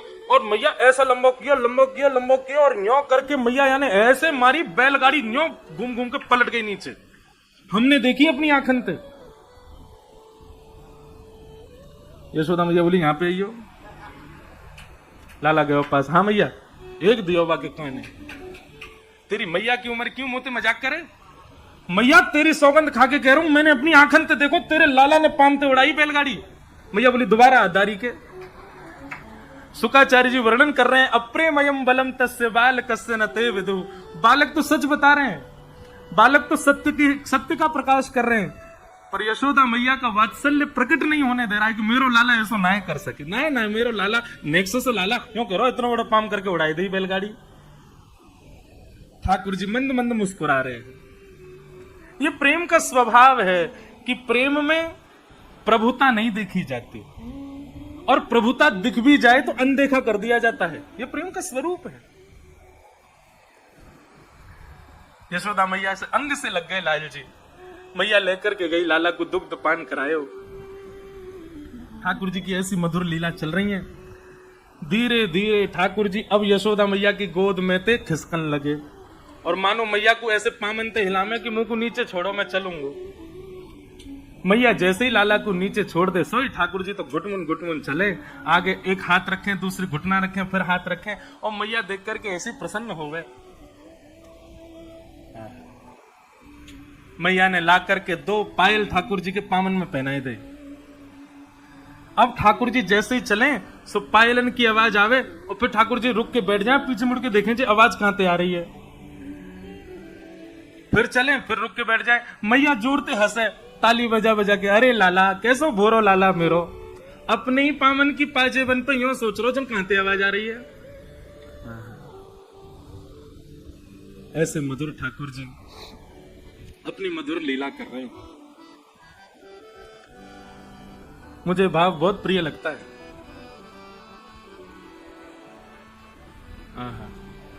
मेरे घर आए लाला, मेरे घर आए कान्हा, मेरे घर आए, छुम छुम बाजे पायलिया, छवि दिखलावे कान्हा, मेरे घर आए लाला, मेरे घर आए, छुम छुम बाजे पायलिया, छवि दिखलावे कान्हा, मेरे घर आए। देखो ये लीलाएं जो है ना, ये सुनवे से ज्यादा तो चिंतन करो, दर्शन करो। नेक्स्ट से लाल जी हमारे, देखो कितनी बड़ी कृपा है ठाकुर जी की। वृंदावन में त्रिभंग लली राधा रमन विराज रहे हैं। वृंदावन में त्रिभंग लली श्री बिहारी जी विराज रहे हैं, श्री राधा वल्लभ जी विराज रहे हैं, मदन मोहन गोपीनाथ गोविंद देव विराज रहे हैं। पर हम सबन के घर में तो घुटमुन ठाकुर जी विराज रहे हैं। अधिकतर सबन के घर में तो घुटमुन चलने वाले नेक्स्ट से लाला ही विराज रहे हैं। ऐसा कोई घर ना होगा जहां लड्डू गोपाल नहीं हो, जहां पे मैं तो इनको एक नया नाम धर दिया, 3 व्हीलर ठाकुर जी। एक हाथ ऊपर रहे, 2 घुटना नीचे और एक हाथ। ऐसा है ही ना सके कि कोई के घर के घुटमन ठाकुर जी लुढ़कते नहीं हो, निश्चित लुढ़कते। मैं पहले दिन आया हूं तो हमारी पूनम दीदी के घर के गोपाल जी ऐसे लुढ़के पड़े। मैंने देखो 3 व्हीलर ठाकुर जी गिर गए नीचे। सूरदास जी महाराज इतना सुंदर वर्णन करते, शोभित कर नवनीत लिए, घुटरुन चलत रैन तन मंडित गो रोचन तिलक किए। इतना सुंदर भाव है कि ठाकुर जी ने हाथ में माखन लियो है, और माखन लेकर के ठाकुर जी घुटरुन चलत और घुटनाते चल रहे हैं। और ये भी ध्यान रख रहे हैं कि ये माखन वालों हाथ जो है ये मुझको सीधो ना करना, यूं करूंगा तो सब माखन गिर जाएगा। सो या हाथ को ऊपर करके या कोहनी ते ठाकुर जी नीचे टेक लेकर के चल रहे हैं। कितना श्रम है रो है। चलते चलते ठाकुर जी लुढ़क जामे सो गौ रज लग जाए पूरे अंग पे। जब रज लग जावे सो ठाकुर जी दौड़े दौड़े ऐसे गुटमन चलते चलते मैया के पास जामे और मैया को जाके मानो संकेत करना चाह रहे, मैया तुमको साफ कर दे, मैं मक्खन खाऊंगा। लेकिन तभी कहा देखे मैया अपना श्रृंगार कर रही है और पत्रावलीन में मैया सफेद बिंदी लाल बिंदी, सफेद बिंदी लाल बिंदी ऐसे अपने आप को सजा रही है। ठाकुर जी टुकुर टुकुर देख रहे, वाह मैया तो बड़ी सुंदर सज रही है, मैं वो सजूंगा। सो ठाकुर जी गौशाला में जामे, बोले सफेद बिंदी तो मेरे हाथ में मक्खन, एक बिंदी मक्खन की लगा में और दूसरी बिंदी पास रख के गोबर की उठा के लगा ले, मैं फिर एक बिंदी गोबर की लगा में फिर मक्खन की लगा ले। गो रोचन तिलक किए गुटुर न चलत रहे नु तन मंडत, गो रोचन तिलक किए। ओ मेरे घर आए लाला, मेरे घर आए कान्हा, मेरे घर आए।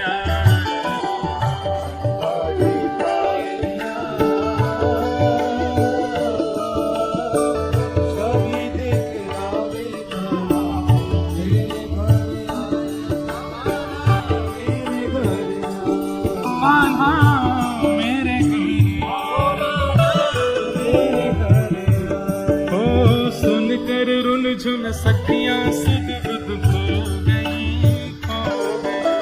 सुनकर रुन झुन सखियां सुध बुध खो गई, खो गई। ओ मैं तो दर्शन करके पावन हो गई, हो गई। मैं तो दर्शन करके पावन हो गई, हो गई। हाँ मैं तो दर्शन करके पावन हो गई,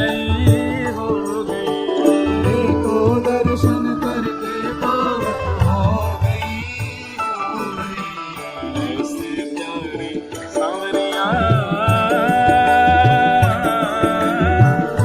भाग्य जगाते आए, मेरे घर आए लाला, मेरे घर आए।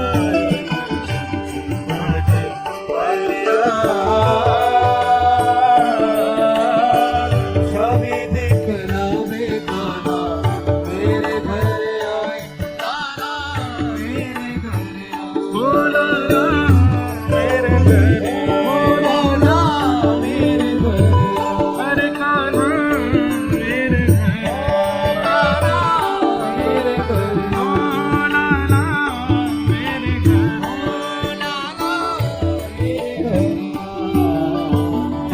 नन्हे से गोपाल जी गुटमुन चलना सीख रहे हैं, धीरे धीरे मैया की उंगली पकड़ करके चलना सीख रहे हैं। छोटे छोटे पामन ते दहली लांग रहे हैं। आहा श्रुति में परे स्मृति में परे भवन्तु भव भीता नीतिम अपरे, अहम तु नंदम वृंदे यस्यालिंदे ब्रह्म वसताः। नारद जी महाराज कहते मैंने सब जगह ढूंढा, मुझे पर ब्रह्म नहीं मिला। तभी मैं वृंदावन गया और वहां मैंने गोकुल में नंद भवन की दहली पर लदा हुआ कन्हैया को देखा।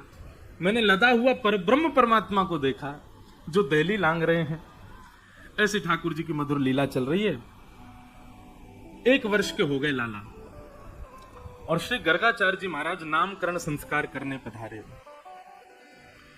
सबसे पहले ठाकुर जी ने बड़े भैया को नामकरण संस्कार किया। अयम ही रोहिणी पुत्रो रमयन सुहृदो गुणै आख्यास्यते राम इति बलाधिक्यात् बलम विदुम। भैया आपके बड़े बालक को नाम मैं राम रखूंगा, लेकिन बल की अधिकता होने के कारण विश्व इसको बलराम कह करके पुकारेगा। और छोटे लाला को नाम कि बहुनी संति नामानि रूपाणी चक्षुतस्य ते। भैया आपके लाला के बहुत सारे नाम हैं। श्रीनाथ जी जो नाथ द्वारा में विराजते हैं, वे जब गिरिराज जी में विराजते थे तब उनके 3 नाम थे, इंद्र दमन, देव दमन और नाग दमन। श्रीनाथ जी के 3 नाम हैं। इंद्र दमन, नख पर धारण करके गिरिराज जी धारण करके इंद्र के मान का दमन किया, इसलिए इंद्र दमन। आप देखेंगे श्रीनाथ जी के श्री विग्रह में नाग भी है जो यहां से ऐसे जाता। हमारे गिरधर लाल जी के भी यहां से नाग जाते हैं ऐसे। तो श्री ठाकुर जी का जो श्रीनाथ जी स्वरूप है, इसमें बहुत सारी लीलाएं एक ही स्वरूप में। गिरिराज धारण लीला भी है, कालिया नाग मर्दन लीला के ठाकुर जी भी हैं श्रीनाथ जी, तो इसलिए नाग दमन। और तीसरा स्वरूप है देव दमन। ब्रह्मा जी के मान को नष्ट करने के लिए, अभी कथा आई कि ठाकुर जी ने ग्वाल बालों का रूप धारण किया था, और फिर जब ब्रह्मा जी ने आकर के क्षमा मांगी तब ठाकुर जी ने ऐसे ही दर्शन दिए उनको। तो देव दमन, नाग दमन, इंद्र दमन। और चौथा नाम श्रीनाथ जी का क्या है? निकुंज नायक, क्योंकि वो सदा कुंज में ही विराजते हैं। आज भी श्रीनाथ जी नाथ द्वार में गिरिराज जी की कुंज संग ही है, उसी के भीतर ही बैठे हैं, इसलिए उनको निकुंज नायक कहते हैं। तो ठाकुर जी के अलग अलग जैसी जैसी लीला, जैसे जैसे भाव, वैसे वैसे नाम। यशोदा मैया बोली इतने सारे नाम मत बताओ, कोई एक नाम बताए दो, मैं कैसे बुलाऊंगी अपने लाला को। तब श्री गर्गाचार्य जी महाराज कह रहे हैं कि आसन वर्णास्त्रयो ह्यास्य गुह्यतानुयुगम तनु शुक्ले रक्तस्तथा पीत इदानीं कृष्णतां गतः। मैया, आपका ये बालक कभी रक्त वर्ण, कभी श्वेत वर्ण, आदि आदि वर्णों में हुआ है, पर इस बार ये लाला आपका कृष्ण वर्ण का है। इसका जो वर्ण है, इसकी जो कांति है, वो कृष्ण है। बंधुओं, कृष्ण का अर्थ काला लगाते, पर काला नहीं है। ठाकुर जी काले नहीं है। ठाकुर जी कैसे हैं? ना सांवले हैं, ना नीले हैं, ना काले हैं, एक अलग सो ही रंग है ठाकुर जी को। उसके प्रति आकर्षण इतना हो जाता है कि बस देखते रहो। उसे कहते हैं कृष्ण वर्ण। तो मैया, आपके या लाला को नाम में रखूं कृष्ण। आहा, बोल कृष्ण कन्हैया लाल की। श्री गर्गाचार्य जी। अच्छा, एक बात यहां पर इतनी सुंदर आती है कि गर्गाचार्य जी महाराज की पहले तो समाधि लग गई। यशोदा मैया बोली, बाबा इतनी देर की समाधि लगा रहे हो, कहीं ऐसा तो ना है पधार गए हो। लेकिन वास्तविकता क्या? आचार्य चरण बताते हैं कि श्री गर्गाचार्य जी महाराज की जिह्वा पर संस्कृत वर्णमाला, हिंदी वर्णमाला के जितने भी शब्द हैं, जितने भी अक्षर ब्रह्मांड में हैं, वे सब अक्षर प्रकट हो गए। और मानो हाथ जोड़ करके गर्गाचार्य जी से प्रार्थना कर रहे हो, आज जगत नियंता पर ब्रह्म परमात्मा का नामकरण होने वाला है, आप कृपा करके हमको सेवा में लेकर के हमसे नाम रख दो ठाकुर जी का। तो गर्गाचार्य जी महाराज ये विचार नहीं कर पा रहे कि मैं किस शब्द का प्रयोग करके ठाकुर जी का नाम रखूं, इसलिए गर्गाचार्य जी समाधि में बैठे हैं। लेकिन तभी ठाकुर जी ने संकेत किया, और संकेत पाकर के भगवान का नाम कृष्ण रखा गया। कृष्ण शब्द का अर्थ क्या है? क्रिस्तु भूवाचक शब्द है और ना निवृत्तिवाचक शब्द है। तो पृथ्वी पर रहने वाले जब इस नाम को गाएंगे तो निश्चित ही उनकी निवृत्ति हो जाएगी, इसीलिए ठाकुर जी का नाम कृष्ण रखा गया। इसीलिए भैया, जितना है सके या नाम को गान करो, कृष्ण नाम में ही सबरो सार छुपा है। हम सब निवृत्त हों, इसके लिए ठाकुर जी को नाम कृष्ण रखोगे। ठाकुर जी का नामकरण संस्कार हुआ। अब ठाकुर जी नेकौर बड़े है गए, और जैसे ही नेकौर बड़े भये हैं तब तो ऊधमन की गिनती नहीं है। इतना ऊधम मचा में जाकी कोई सीमा नहीं महाराज। ऐसा लगे ठाकुर जी जैसा ऊधम यदि आज के बालक मचान लगे ना, माता पिता घर छोड़ के भाग जाएंगे। ऐसा ऐसा ऊधम ठाकुर जी मचा में। ध्यान से सुनो कैसा ऊधम मचा में। श्री शुकाचार्य जी महाराज तो एक ही श्लोक में वर्णन कर देते हैं ठाकुर जी के ऊधम। श्रृंग्यग्निडिंश्चशिजल द्विज कंटकेभ्य क्रीडा परावति चलौ स्वसुतौ निषिद्धुं गृहाणि कर्तुमपि यत्र न तज्जनन्यो शोकात् आपुतुरलं मनसो वसस्थाम्। ठाकुर जी के ऊधम बताए गए हैं। सबसे पहले बताया गया श्रृंगी, सींग। गैयान के सींगन पर लटक जाएं ठाकुर जी, ये झूला है ठाकुर जी को। अच्छा, नंद बाबा के 9 लाख गैया, इतनो सारो घी, इतनो मक्खन हो गए, नंद बाबा कहें इतने को कहा करें। सो 9 लाख गैयान के सींगन पे बाकी मालिश करवा दें मक्खन घी की। ठाकुर जी सवेरे उठते ही सबसे पहला काम है ठाकुर जी को दूध पी के लड्डू खा के सबसे पहले गैयान के पास जामेंगे, और मां गैयान को जाकर के देख के आवे नेक से लाला। कोई गैया बैठी होवे सो दाऊ दादा तो कहेंगे, देख दाऊ दादा हम दोनों उठ गए जे, अब वो सो रही है, जाको उठाए दो और एक झूला झूल लें। तो कैसे झूला झूले, एक तरफ को सिंह दाऊ दादा पकड़ लें, दूसरे तरफ को सिंह ठाकुर जी पकड़ लें, और फिर दोनों पकड़ करके वहां के सिंगन को ऐसे हिलामे। थोड़ी देर तो गैया अपने सिर को हिलाती रहे, न एक देर बार गैया को भी न चंगा आवे, सोई वो गैया खड़ी है जाए, और जैसे ही गैया खड़ी हो नेक से सिलाला, लटक गए ठाकुर जी तो सिंगन पे। अब हाथन में लग गए चीकनो मक्खन, ठाकुर जी के हाथ फिसल रहे हैं, रिपट रहे हैं, जोर से चला, मैया जल्दी बचाइयो, देख जे गैया मार रही है मोको। गैया लेकर के ठाकुर जी को वहीं जावे जहां खूब सारो गोबर को ढेर, और वहां जाकर के ऐसे अपनी सींग झटकावे, सोई ठाकुर जी के हाथ से सींग छूट जाए और कंठ कंठ तक गोबर में जाकर के लाल जी धस जाए। यशोदा मैया दौड़ी दौड़ी आवे, लाला कहां है तू? अरे लाला मुख दिखना है रहे हो। सो गोबर में थे केवल मुख मुख दिख रहा। ठाकुर मैया यहां हूं मैं। मैया के लाला तू जा गोबर में आके कहीं खेला? बोले मैं नहीं खेल रहा, तेरी गैया ने मारो है। मुझको तो ऐसा लगा तू पूर्व जन्म को सूकर दिखे, लाला गोबर में ही खेले। ठाकुर जी गोद में चढ़ के बोले मैया तू को एक बात बताऊं? बोले हाँ।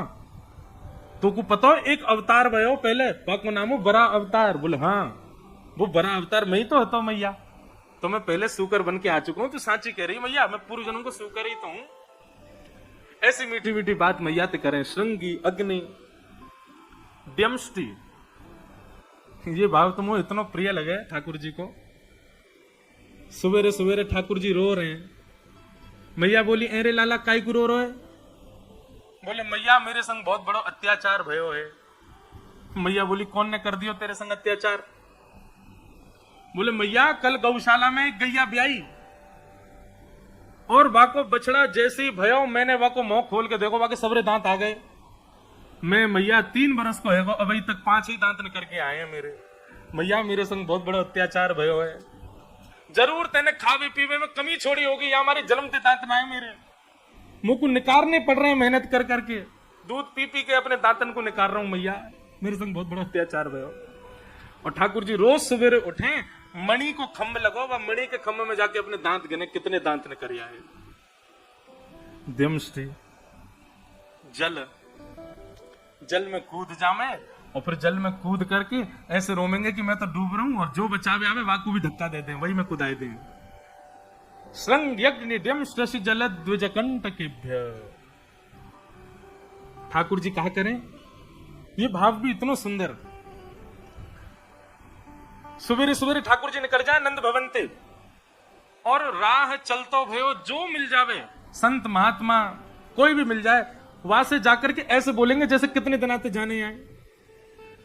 अरे महाराज जी मैं तो सवेरे ते आपको ढूंढ रहा हूं, आप यहां डोल रहे हो। और वो संत ब्राह्मणियों के इस बालक को हम तो जानते नहीं। अरे लाला तुम कौन के बेटा हो, क्या चाहते हो हमसे? बोले अरे मैं नंद जी को लाला हूं, मोकू नंद बाबा ने आपको ढूंढवे के काजे भेजो कि एक ब्राह्मण देवता आए हैं, एक महात्मा आए, एक संत आए, उनसे जाके कहओ कि घर में 56 भोग बने, आके प्रसाद पावे। आप घर चले जाओ, नंद रानी यशोदा मैया ने देसी घी में बढ़िया सुंदर प्रसादी बनाई है, जाके पालो। बिना घर बताए बस जबरदस्ती सबन को निमंत्रण दिया मैं, और यहाँ घर पर 100-200 ब्राह्मणन की भीड़ लग जाए, संतन की भीड़ लग जाए। यशोदा मैया के इतने सारे ब्राह्मण, इतने सारे संतों का कैसे आगमन हुआ? अरे मैया तुम्हारे नेक्स्ट से लाला आयो, और वही आके कह के गए हमते कि यशोदा मैया ने 56 भोग बनाए, तुम्हारी प्रतीक्षा करिए, जाओ पालो। अब मैया यूं कैसे कहे कि मैंने तो नहीं बुलाया? भैया कि हाँ बस नेक्स्ट समय लग रहा हो, और भीतर जाके नंद बाबा तो कहीं लाला समझाए लो, ऐसा बिगड़ गयो, बिना घर बताए सबन को निमंत्रण दिया। आज आन दो यार, मैं शाम को बताऊंगी आज। अब मैया 56 भोग बता के पवा तो देवे। शाम को ठाकुर जी आए। मैया बोला लाला यहाँ पे आइयो। हाँ मैया बताइयो। अरे तू नेक बता तो जाए कर, इतने सारे संतन को न्योत आवे, बिना बताए न्योते आवे, इतने ब्राह्मण इतने संत सब आ जाए घर पे, मुंह को फिर जबरदस्ती रसोई बनानी पड़े, काय को करे ऐसो? ठाकुर जी बोले मैया बता दूं काय को करूं? बोले हाँ बता। पहले मुक्कू वचन दे तू मारेगी ना। मैया बोली जब मारवे वाली बात होगी तो मारूंगी ना। मैया बात तो मारवे वाली है, लेकिन मैं बताऊंगा ना। ना लाला तू बता दे, मैं ना मारूंगी। ठाकुर जी कह रहे मैया मैं कछु दिना ते देख रहा हूं, तू खाए खाए के खूब मोटी है गई है, और तू कछु ना करे तो यहाँ मारे मेरो मन करे कि मैं तो तेने परिश्रम करवाऊं, तू पतरी दुबरी आ जाए, मेरो ब्याह तो देखेगी ना प्रेम। तो फिर मैया लेके भागे फिर डंडा ठाकुर जी के पीछे। द्विजकंटकेभ्य, दूसरा ऊधम क्या करें ठाकुर जी? ग्वाल बालन को इकट्ठो कर लें, आ जाओ सबरे, और बैठ करके सूखे पत्तान में अग्नि लगाए के और फिर ठाकुर जी बन जाए आचार्य बन के, और सब बालकन तो कहें जब मैं कहूं स्वाहा तो आहुति डालियो। 3.5 बरस के हैं अभी, ओम नमो स्वाहा। अब मधुमंगल श्रीधामा सुबल तो सब रे एक संग डाल रहे। लाला जाते होगो कहा? बोले अरे जे अग्नि नारायण भगवान है, जे प्रसन्न हो जाएंगे तो सुंदर सुंदर बहू आएंगी हमारी सबन की, और तेने नेको आहुति डालवे में देरी करी तो वही की बहू कानी भेड़ी आवेगी। इतने में मधुमंगल बोलो लाला यज्ञ तो है गयो, यज्ञ के बाद में हमने सुनिए ब्राह्मण भोजन कराना चाहिए। ठाकुर जी बोले तो कहा बुराई है, चलें गोकुल में इतने सारे ब्राह्मण है, सबन को न्योतामेंगे। गए ठाकुर जी दौड़ करके गए, सब ब्राह्मणों को न्योता दिया। बोले आज हमारे घर पे यज्ञ भयो, आपको प्रसाद पावे आनो। और घर बता के नहीं गए कि मैं न्योत में जा रहा हूं सबन को। और ठाकुर जी तो गए न्योता दे के आए, और आके भूल गए कि मैं न्योता दे के आया हूं, खेलन लगे ग्वाल बालन के संग। यहां सब ब्राह्मण देवता बोले अरे नंद भवन को आमंत्रण है भैया, जहां स्थान पे ज्यादा भोजन खवाए हो जाए तो पहले से ही निमंत्रण मिलवे पे हम लोग विचार करें कि कम खा के जाएं ताकि महा प्रेम से पा सकें, कि जबरदस्ती पवाएंगे। तो ऐसा वर्णन करें हमारे वृंदावन के रसिकजन कि ब्राह्मण लोग सवेरे से ही भूखे प्यासे बैठ जाएं। बोले अरे आज तो नंद भवन में भोजन है हमारो। अरे ब्राह्मणी सुनो, नमक वारो पानी पिलाए दो। क्यों? नमक को पानी पीवे तो और जोर की भूख लगेगी। भूखे प्यासे सवेरे ब्राह्मण देवता पहुंच गए और नंद भवन में जाके बोले मैया कहां को बैठ जाए बताओ। यशोदा मैया बोली काय को? अरे मैया आपके यहाँ यज्ञ भयो ना, कन्हैया आयो वही निमंत्रण दे के गयो। मैया बोली लाला रोज निमंत्रण दियावे, लेकिन यज्ञ को नाम दे के काय को आयो? मैया बोली नेक रुक जाओ, अभी प्रसादी बन रही है, नेक देर और डट जाओ, मैंने पहले आपके यजमान को तो देखूं वो कहां है। यशोदा मैया गई नंद भवन के पीछे, तो ठाकुर जी तो वहां खेल रहे हैं सबरे ग्वाल बालन के संग। मैया बोली लाला ओ कन्हैया इतकुआ। ठाकुर जी ने जैसे पीछे मुड़ के देखी तो यशोदा मैया को देख के तो प्रसन्न भय, लेकिन तभी देखियो वो ब्राह्मणन की टोली भी खड़ी है। ओ मधुमंगल नहीं सुनियो रे। हाँ लाला कहा भयो? बोले ये तो सांची को आ गए सबरे, हम तो झूठे को निमंत्रण दे के आए, ये तो सांची मान के आ गए। अरे अब तो मैया बहुत मारेगी, तू मेरे संग चल, मैं अकेला ना पिटूंगा, तू पिटियो मेरे संग, क्योंकि तेने ही कही ब्राह्मण भोजन की। तो मधुमंगल को जबरदस्ती खींच के ले गए ठाकुर जी अपने संग। मैया बोली अरे लाला ये सब कौन है? इन सब ब्राह्मणन को तू निमंत्रण दे के आयो कि हमारे घर पे यज्ञ भयो भोजन पावे आइयो? ठाकुर जी पहले तो देखें, मैया तेरी सौगंध खा के कह रहा हूं, मैं ना जानू ही नहीं कौन है, और मैं तो ये ना पता इनको घर कौन सी गली में, झूठ बोल रहे हैं तारी के। ब्राह्मण बोले मैया ये लाला झूठ बोल रहा है, सवेरे आयो। ए मधुमंगल साची बता। मैया ने पकड़ो कान, बोले लाला सांची बता, तेने निमंत्रण तो दियो ये तो मुझको पता है, लेकिन क्यों दियो ये बता, और ये यज्ञ को बहानो, ये कहां बहानो दियो तेने? भैया ठाकुर जी देखो कैसे नेक में ही बात बना ले। मैया तो कह रहे मैया तू मेरी बात सुन। बोले कहा? अरे मैं मधुमंगल श्रीदामा सुबल आदि हम सबरे तन सुखा मन सुखा धन सुखा सबरे सखा मिलकर के यज्ञ खेल रहे, पूजा खेल रहे हम तो, और खेल खेल में ही मधुमंगल बोलो कि भैया ब्राह्मण को निमंत्रण दिया मैं। अब मैया जब यज्ञ ही खेल खेल को तो निमंत्रण भी खेल खेल को, और जब ये सब आ ही गए हैं तो इन सबन के हाथ में खाली दोना पत्तल पधरा दे, और बामू खेल खेल में कह देंगे ले रे भैया मोहनथार ले जा, तू रसगुल्ला ले जा, तू राजभोग ले जा, तू पूड़ी ले जा। जैसे हमारे यज्ञ में मंत्र ना आए, यज्ञ में आहुति ना आई, वैसे इनकी थाली में सामग्री ना आए मैया, ऐसी पवाद है झूठे को। मैया के लाला तू बहुत उद्यमी है तो जा रहा हो, कहा करूं तेरो। हाँ कि देखे बिन कान्हा जब मन नाही माना, इन आंखों से आज हमने ब्रह्म पहचाना है, कृष्ण चरण कमलों में मन को लगाना, इन गोपियों का ताना ये उलाना तो बहाना है। गोपियां सब उल्हाने बना बना करके जाती हैं, बहाने बना बना करके जाती हैं ठाकुर जी को देखे हुए के काज। ऐसे ऐसे सुंदर सुंदर पद हैं परमानंद दास जी को आज एक पद पढ़ रहे हो मैं, तो एक गोपी में यूं कहवे कि अरे मैया तुम रोज अपने लाला को सवेरे उठाए करके बैठाई दे करो, मैं आपको दर्शन कर ले करूंगी। मैया बोली क्यों? बहुत सुंदर पद है।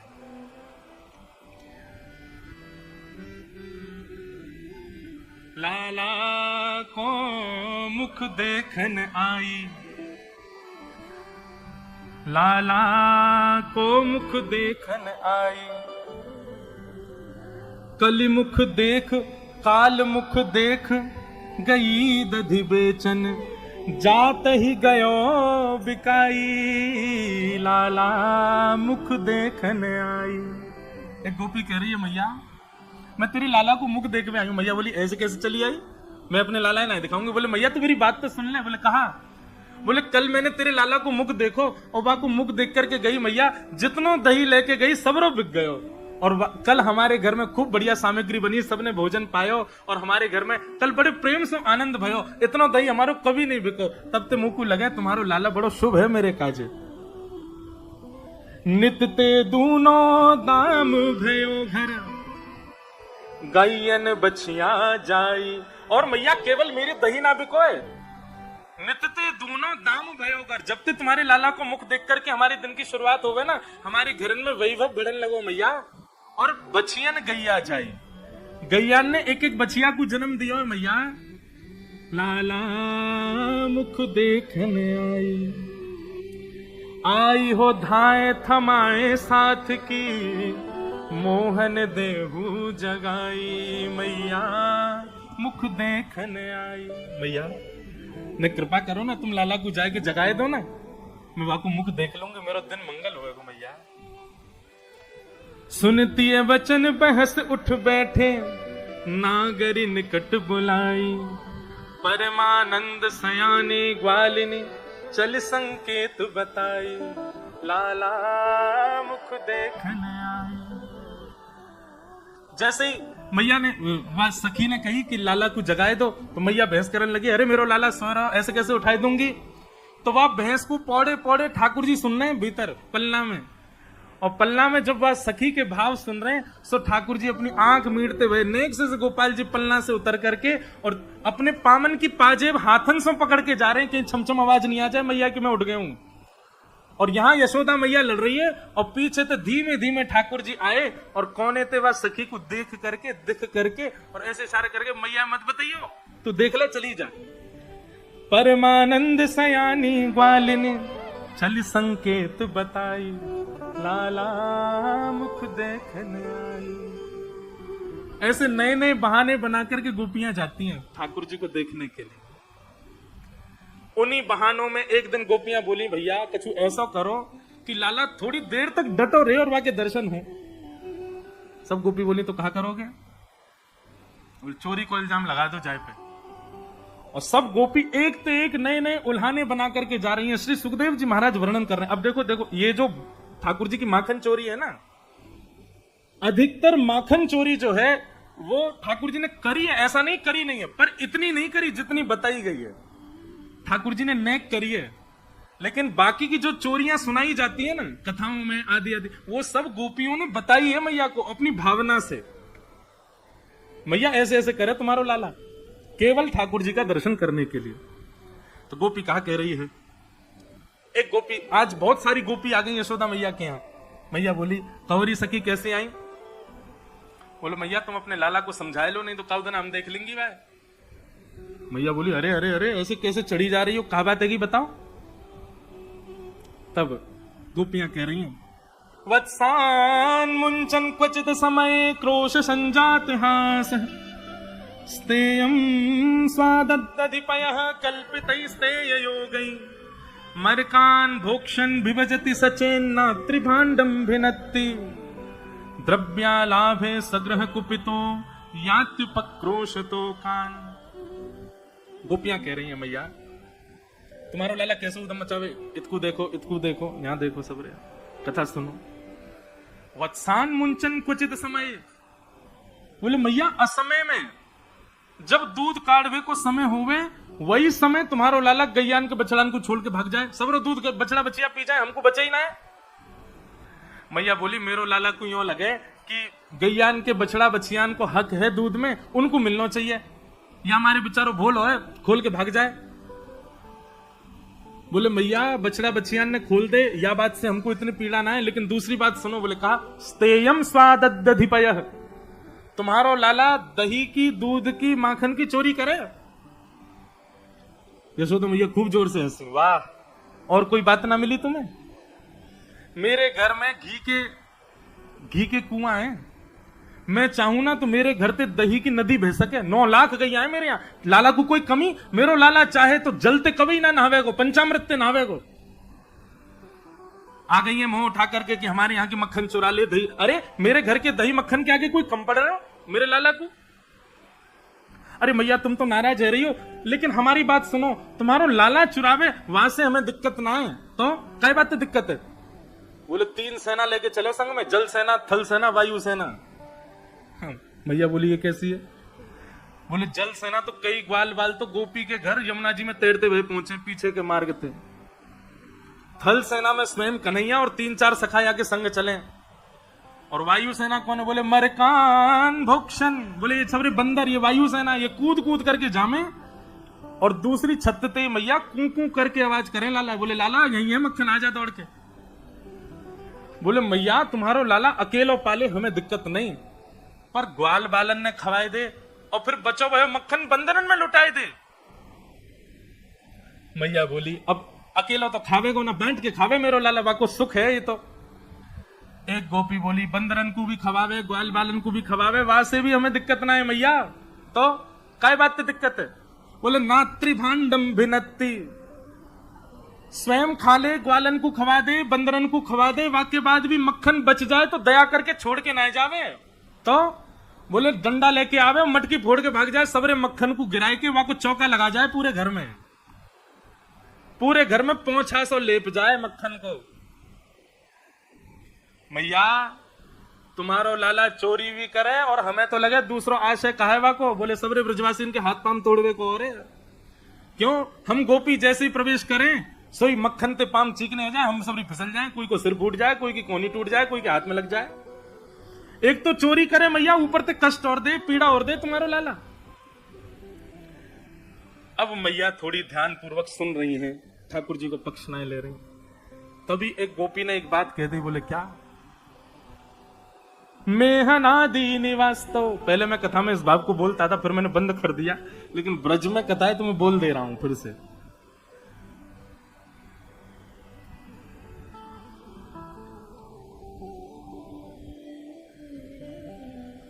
मेहनादी निवास्तव। एक गोपी ने तो ऐसा उल्हानो दियो महाराज, वो गोपी कह रही है मैया माखन हमारे घर से चोरी कर ले तो हमारी शामत, और यदि हम पूरी व्यवस्था कर दें तुम्हारे लाला को माखन ना मिल पावे की तो भी हमारी शामत है। मैया बोले क्यों? बोले मैया अगर हमने माखन ऐसा छुपाए दियो कि तुम्हारे लाला के हाथ ना पड़ो तो कोयला लेके आवे और वह घर के आगे एक भूत सा बना जाए। बोले जा घर ते मुंह को माखन नहीं मिलो, जा घर ने मेरो भोग नहीं लगाए, वह घर को भी रोजी रोटी जावे। जय हो बाबा की जय हो। आहा कन्हैया बाबा पधारे हैं, इनको साक्षात ठाकुर जी आज वो दर्शन देते होंगे, मोह ऐसो लगे हैं। ऐसे हमारे गिरिराज जी के श्री कन्हैया बाबा पधारे। जो लीला चल रही है ना, वैसे ही लीला बाबा के संग हो में ठाकुर जी की। गोपी कह रही है बोले मैया तुम्हारे लाला को जा घर से मक्खन खावे को ना मिले, वहां घर के बाहर कोयलाते कछु बना जाए और मन में विचार करे या घर ते हमको प्रसादी नहीं मिली, वहां घर की भी प्रसादी हम बंद करवा देंगे। और टेढ़ा सा होकर के कहे अरे गोपी आज तेने ऐसा मक्खन छुपाया, हमको खावे को नहीं मिला, मैं हूं देखूं कल तेरे घर में भोजन कैसे बनेगा। गोपी बोली ऐसा कहा करेगा? बोले बस वो तो कल पता चलेगी, क्या करूंगा मैं। बोले मैया सवेरे सवेरे हम सबके उठवे थे पहले तुम्हारो लाला आ गया और जाए चूल्हा में भोजन बने ना मैया। बोले हाँ अब समझ जाओ, धोती वोती उतार उतूर के सब कर आयो। मैं हनादी नहीं वास्तव, मैं जैसे ही नहा धो के भोजन बनावे के काजे बैठी और चूल्हा में दर्शन करके मैं तो बोली अब कहा करूं, अरे राम राम राम, पूरे चूल्हा को बिगाड़ गए। और मोते बोलो कहो भाभी जी आज कहाँ बनाओगी हैं? कल मोकू मक्खन खावे ते रोको है अपने। मैया जा घर से याकू माखन खावे को ना मिले, वहां घर की ऐसी स्थिति कर जाए, बालकन को नोच के भाग जाए। और मैया जा घर से मक्खन खावे को ना मिले, वहां गोपी ते कह जाए बोले अब तू अपने बालकन को बचाए लियो मोते, कभी तो निकसेंगे बाहर, तब देखूंगा इन्हें। मैया ऐसो ऐसो उधम मचावे तुम्हारो लाला, कहा करें। यशोदा मैया लाला को आवाज देवे, ठाकुर जी उठ करके आए, जगन्नाथ जी जैसी आंख है गई है, काजल सबरो फैल गए है, बाल अभी उधरे भये हैं, सबरे ऐसे आगे पीछे है रहे, ठाकुर जी को मुख भी नहीं धुलो है, अभी आंख भी पूरी पूरी नाएं खुल रही हैं। और नेक से लाला उठ करके पलनाते आए, मैया के पल्लू में आए करके छुप गए।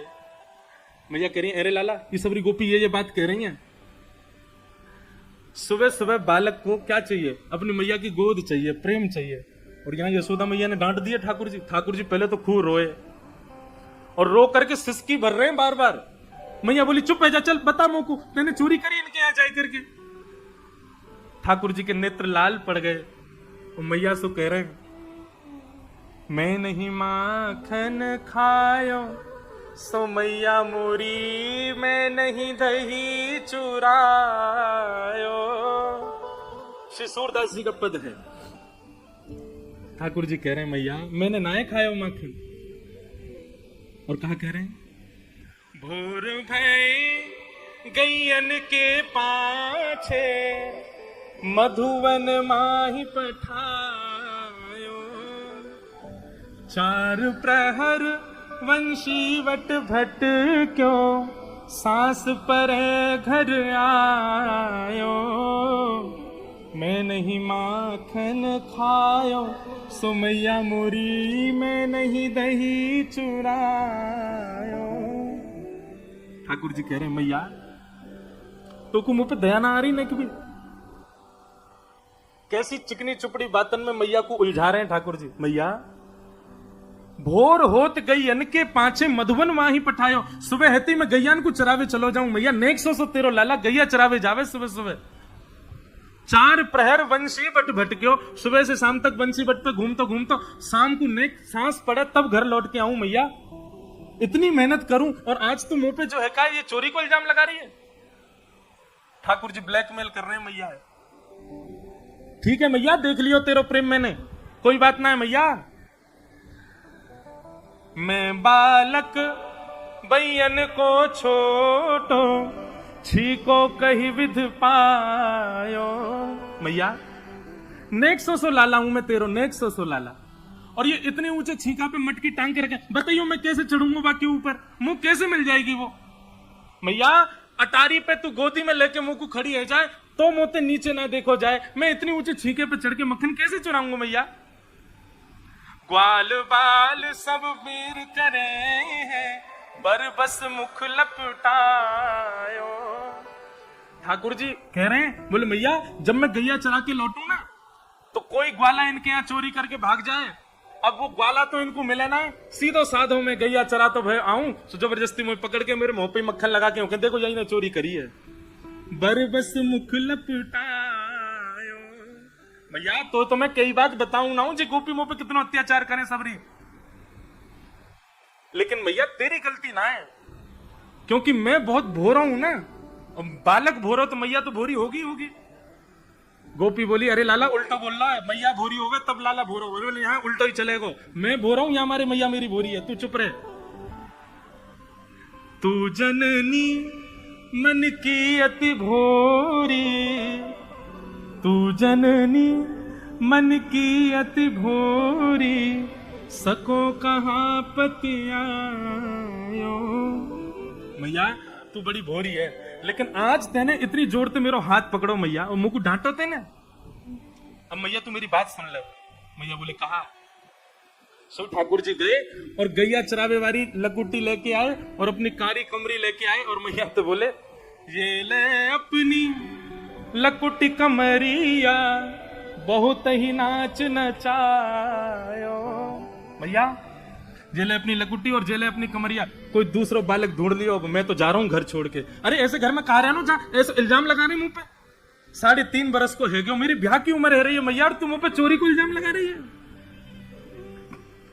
सूरदास तब बिहस यशोदा, सुतले कंठ लगायो। जैसे ही ठाकुर जी लकुटी कमरिया दे करके और जैसे ही जान लगे घर छोड़ के, दौड़ करके यशोदा मैया गई और गोदी में ठाकुर जी ले लिए और लेकर के तब यशोदा मैया गा रही है, लाला तै नहीं माखन खायो, हो लाला मेरे तै नहीं दही चुरायो। और सब गोपीन को डांट फटकार के यशोदा मैया ने भगाई दियो। सब गोपी जा रही हैं, ठाकुर जी मैया से लद गए और पीछे तो गोपीन को ऐसे दिखा रहे हैं, बोले चलिए जाओ अब मत आइयो लौट के। बोलो बाल कृष्ण लाल की जय। ऐसी ठाकुर जी की मधुर लीला है। आगे भागवत जी में भगवान की दामोदर लीला का वर्णन किया गया।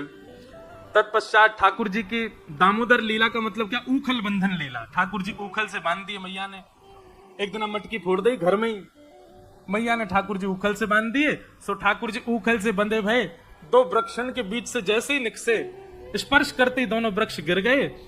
कुबेर के पुत्र प्रकट हो गए और उनने भगवान की स्तुति गाई कि वाणी गुणानुकथने श्रवणौ कथायाम, हस्तौ च कर्म सुमनस्तव पादयोर्नः, स्मृत्याम शिरस्तव निवास जगत प्रणामे, दृष्टि सताम दर्शने स्तुभवत्तनूनाम। दोनों ने भगवान की स्तुति गाई, भगवान ने उनको मुक्त कर दिया। अब सब ब्रजवासी आपस में चर्चा करने लगे, कहा करें भैया, जा दिन ते लाला को जन्म भयो, कोई ना कोई संकट लाला पे आ पड़े। आज सब ब्रजवासी ने मन बना लिया कि भैया अब हम गोकुल में नहीं रहेंगे, और सब ब्रजवासीन के सहित नंद बाबा यशोदा अपने लाला को लेकर के निकल पड़े। तभी नंद बाबा के भैया ने कही, एक नवीन कानन, एक नवीन वन मेरी नजर में है, आप कहो तो वहां सब चले। बोले कहा नाम है भैया वह वन को? तब बताए, बोले वह वन को नाम है श्री वृंदावन। बोले वृंदावन धाम की। अच्छा, यहाँ पे वर्णन है कि ठाकुर जी ने जैसे ही वृंदावन को नाम सुना, सही ठाकुर जी खड़े है गए और उछल करके कहने लगे, बोले हाँ हाँ वृंदावन चलेंगे, वृंदावन चलेंगे। यशोदा मैया आदि आश्चर्यचकित है। बोले लाला हमने पहली बार नाम सुनो या वन को, तू इतना आनंदित काहे को है रो? ना मैया मीठो नाम लग रहा है, बड़ो बढ़िया सो नाम लग रहा है, वहीं चलेंगे वृंदावन। लेकिन वास्तविकता तो हम जाने ना ठाकुर जी काहे को मचल रहे हैं, क्योंकि श्री वृंदावन को किशोरी जी ने निर्माण किया है। बंधुओं, पृथ्वी पर 3 और हमारे ब्रजमंडल में जो 3 स्थान हैं, ये किशोरी जी की कृपा से प्रकट भये हैं। श्री गोवर्धन नाथ जी, श्री यमुना जी और श्री धाम वृंदावन। यही मारे हम लोग सप्तनिधि के पद में यही गामे, श्यामा हृदय कमल सा प्रकट, श्यामा हृदय। अभी ये मत सोचना अब कथा विश्राम हो रही है, अभी कथा विश्राम नहीं हुई, अभी तो गोवर्धन पूजा तक चलेंगे। लेकिन ठाकुर जी वृंदावन जा रहे हैं, हम सब भी वृंदावन चल रहे हैं ठाकुर जी के संग। भाव से गाओ, श्यामा हृदय कमल सा प्रकटो, श्यामा हृदय कमल सा प्रकटो, श्री राधा हृदय कमल सा प्रकटो, राधा हृदय कमल सा प्रकटो, और श्याम हृदय भार वृंदावन प्यारो वृंदावन, वृंदावन प्यारो वृंदावन, हे श्री वृंदावन मेरो वृंदावन, वृंदावन मेरो वृंदावन, सब सुख सागर रूप उजागर रहे वृंदावन धाम, सब सुख सागर रूप उजागर रहे वृंदावन धाम, प्यारो रहे वृंदावन धाम, प्यारो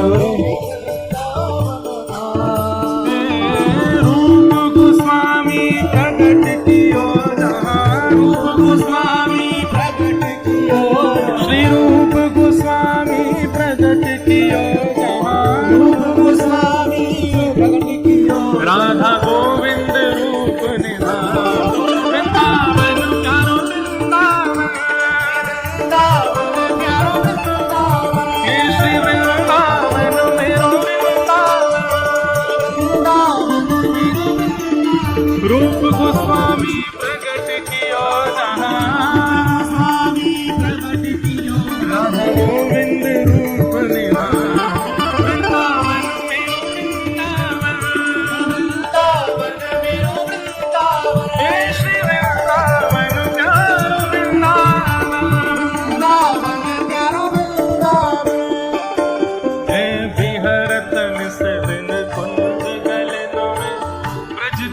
मन सुख धाम विहरत निश दिन कुंज गगन में ब्रज जन मन सुख धाम। हाँ प्यारो ब्रज जन मन सुख धाम, प्यारो ब्रज जन मन सुख धाम। मदन मोहन को रूप निरख के, मदन मोहन को श्री मदन मोहन को रूप निरख के, मदन मोहन को रूप निरख के सनातन बलि बलि जाओ वृंदावन करो वृंदावन, हे श्री वृंदावन मेरो वृंदावन। मदन मोहन को रूप निरख के, मदन मोहन को रूप निरख के सनातन बलि बलि जाओ वृंदावन मेरो वृंदावन, हे श्री वृंदावन करो वृंदावन। हे गोपी बाल सब ही और धारे, प्यारो गोपीनाथ, गोपी बाल सब ही और धारे, प्यारो गोपीनाथ। हाँ प्यारो प्यारो गोपीनाथ, प्यारो प्यारो गोपीनाथ। हे मधु पंडित जिन कंठ लगायो, मधु पंडित जिन कंठ लगायो, श्री मधु पंडित जिन कंठ लगायो, मधु पंडित जिन कंठ लगायो। और जय ही जय जयकार वृंदावन करो वृंदावन, हे श्री वृंदावन मेरो वृंदावन, वृंदावन मेरो वृंदावन। मधु पंडित जिन कंठ लगायो, मधु पंडित जिन कंठ लगायो। और है रही जय जयकार वृंदावन चारो वृंदावन, वृंदावन चारो वृंदावन, हे श्री वृंदावन मेरो वृंदावन, वृंदावन मेरो वृंदावन। बोलो वृंदावन बिहारी लाल। ये हमारी भांजी है छोटे, इनको ये पद ही प्रिय है बस, हमारा बाकी कथा से कोई मतलब नहीं है। हाँ श्री गोपाल भक्त जो के हृदय वेदना प्रगट्यो शालिग्राम, गोपाल भक्त जो के हृदय वेदना प्रगट्यो शालिग्राम। हाँ प्यारो प्रगट्यो शालिग्राम, प्यारो प्रगट्यो शालिग्राम। हे रूप सुधा को खान हमारो, रूप सुधा को खान हमारो, हे रूप सुधा को खान हमारो, सुधा को खान हमारो। हे प्यारो राधा रमण झूला वृंदावन प्यारो वृंदावन, वृंदावन प्यारो वृंदावन, हे श्री वृंदावन मेरो वृंदावन, वृंदावन मेरो वृंदावन। रूप सुधा को खान हमारो, रूप सुधा को खान हमारो, प्यारो राधा रमण झूला वृंदावन प्यारो वृंदावन, वृंदावन प्यारो वृंदावन, हे श्री वृंदावन मेरो वृंदावन, वृंदावन मेरो वृंदावन। हे आतुर हित हरिवंश पुकारो, श्री राधा राधा नाम। आतुर हित हरिवंश पुकारो, राधा राधा। हे बड़ो प्यारो राधा नाम, बड़ो प्यारो राधा नाम। हाँ बड़ो मीठो राधा नाम, बड़ो मीठो राधा नाम। हे सगर कुंज यमुना तट आयो, सगर कुंज यमुना तट आयो, मदन तीर वृंदावन आयो, मदन तीर वृंदावन आयो। प्यारो राधा वल्लभ वृंदावन प्यारो वृंदावन, वृंदावन प्यारो वृंदावन, हे श्री वृंदावन मेरो वृंदावन, वृंदावन प्यारो वृंदावन। मदन तीर वृंदावन आयो,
कुंजन कुंजन की रजधारे कुंजन कुंजन की रजधारे कुंजन कुंजन की रजधारे हरि व्यास युगल वृंदावन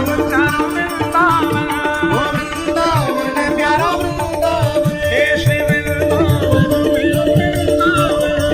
वृंदावन मेरो वृंदावन कुंजन कुंजन की रजधारे कुंजन कुंजन की रजधारे हरि व्यास युगल वृंदावन प्यारो वृंदावन वृंदावन मेरो वृंदावन हे श्री वृंदावन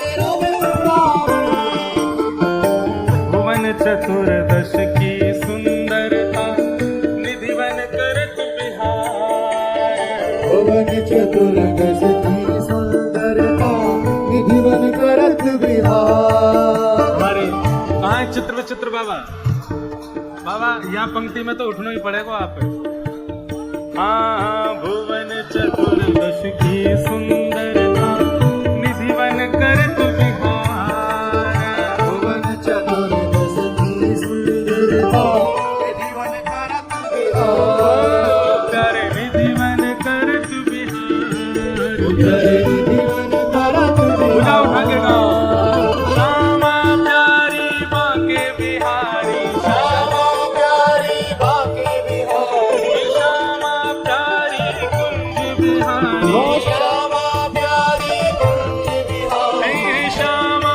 प्यारी बांके बिहारी श्यामा प्यारी बाके बिहारी श्यामा प्यारी प्यारो रसिक बिहारी श्यामा प्यारी रस के बिहारी हर जय जय श्री हरिदास ओ वृंदावन प्यारो वृंदावन श्री वृंदावन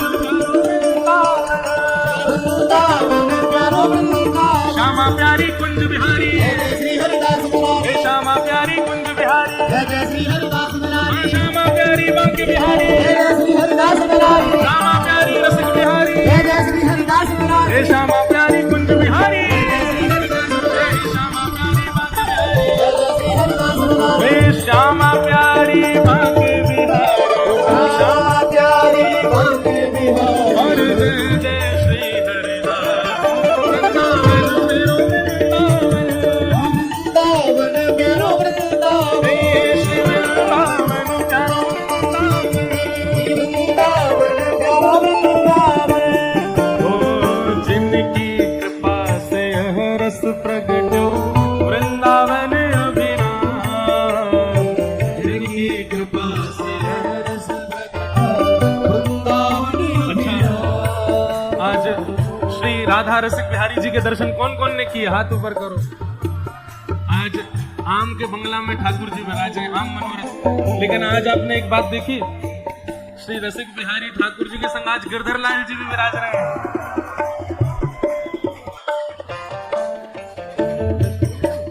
वाह तो महाराज जी बता रहे हैं बोले ठाकुर जी ने आज हाथ में गुलेल पकड़ रखी है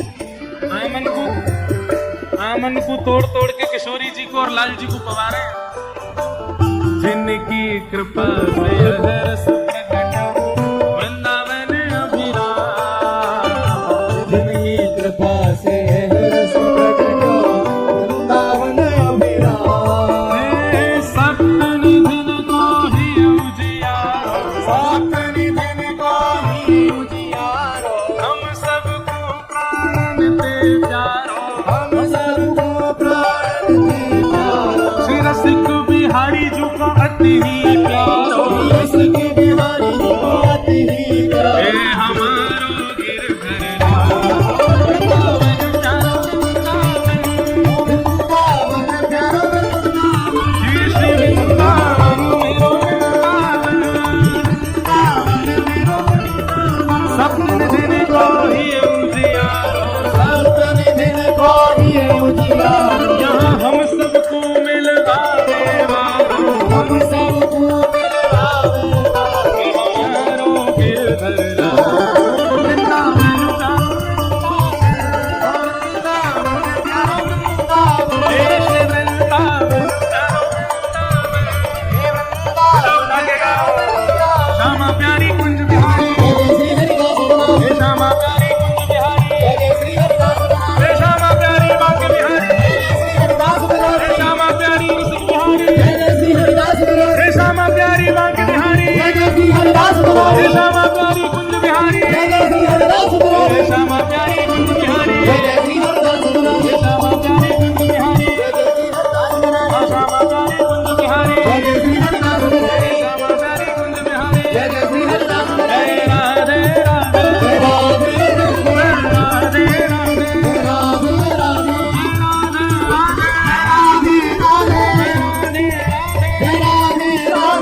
राधा रसिक बिहारी लाल की, पूछ री के लौटा की, हो प्यारे।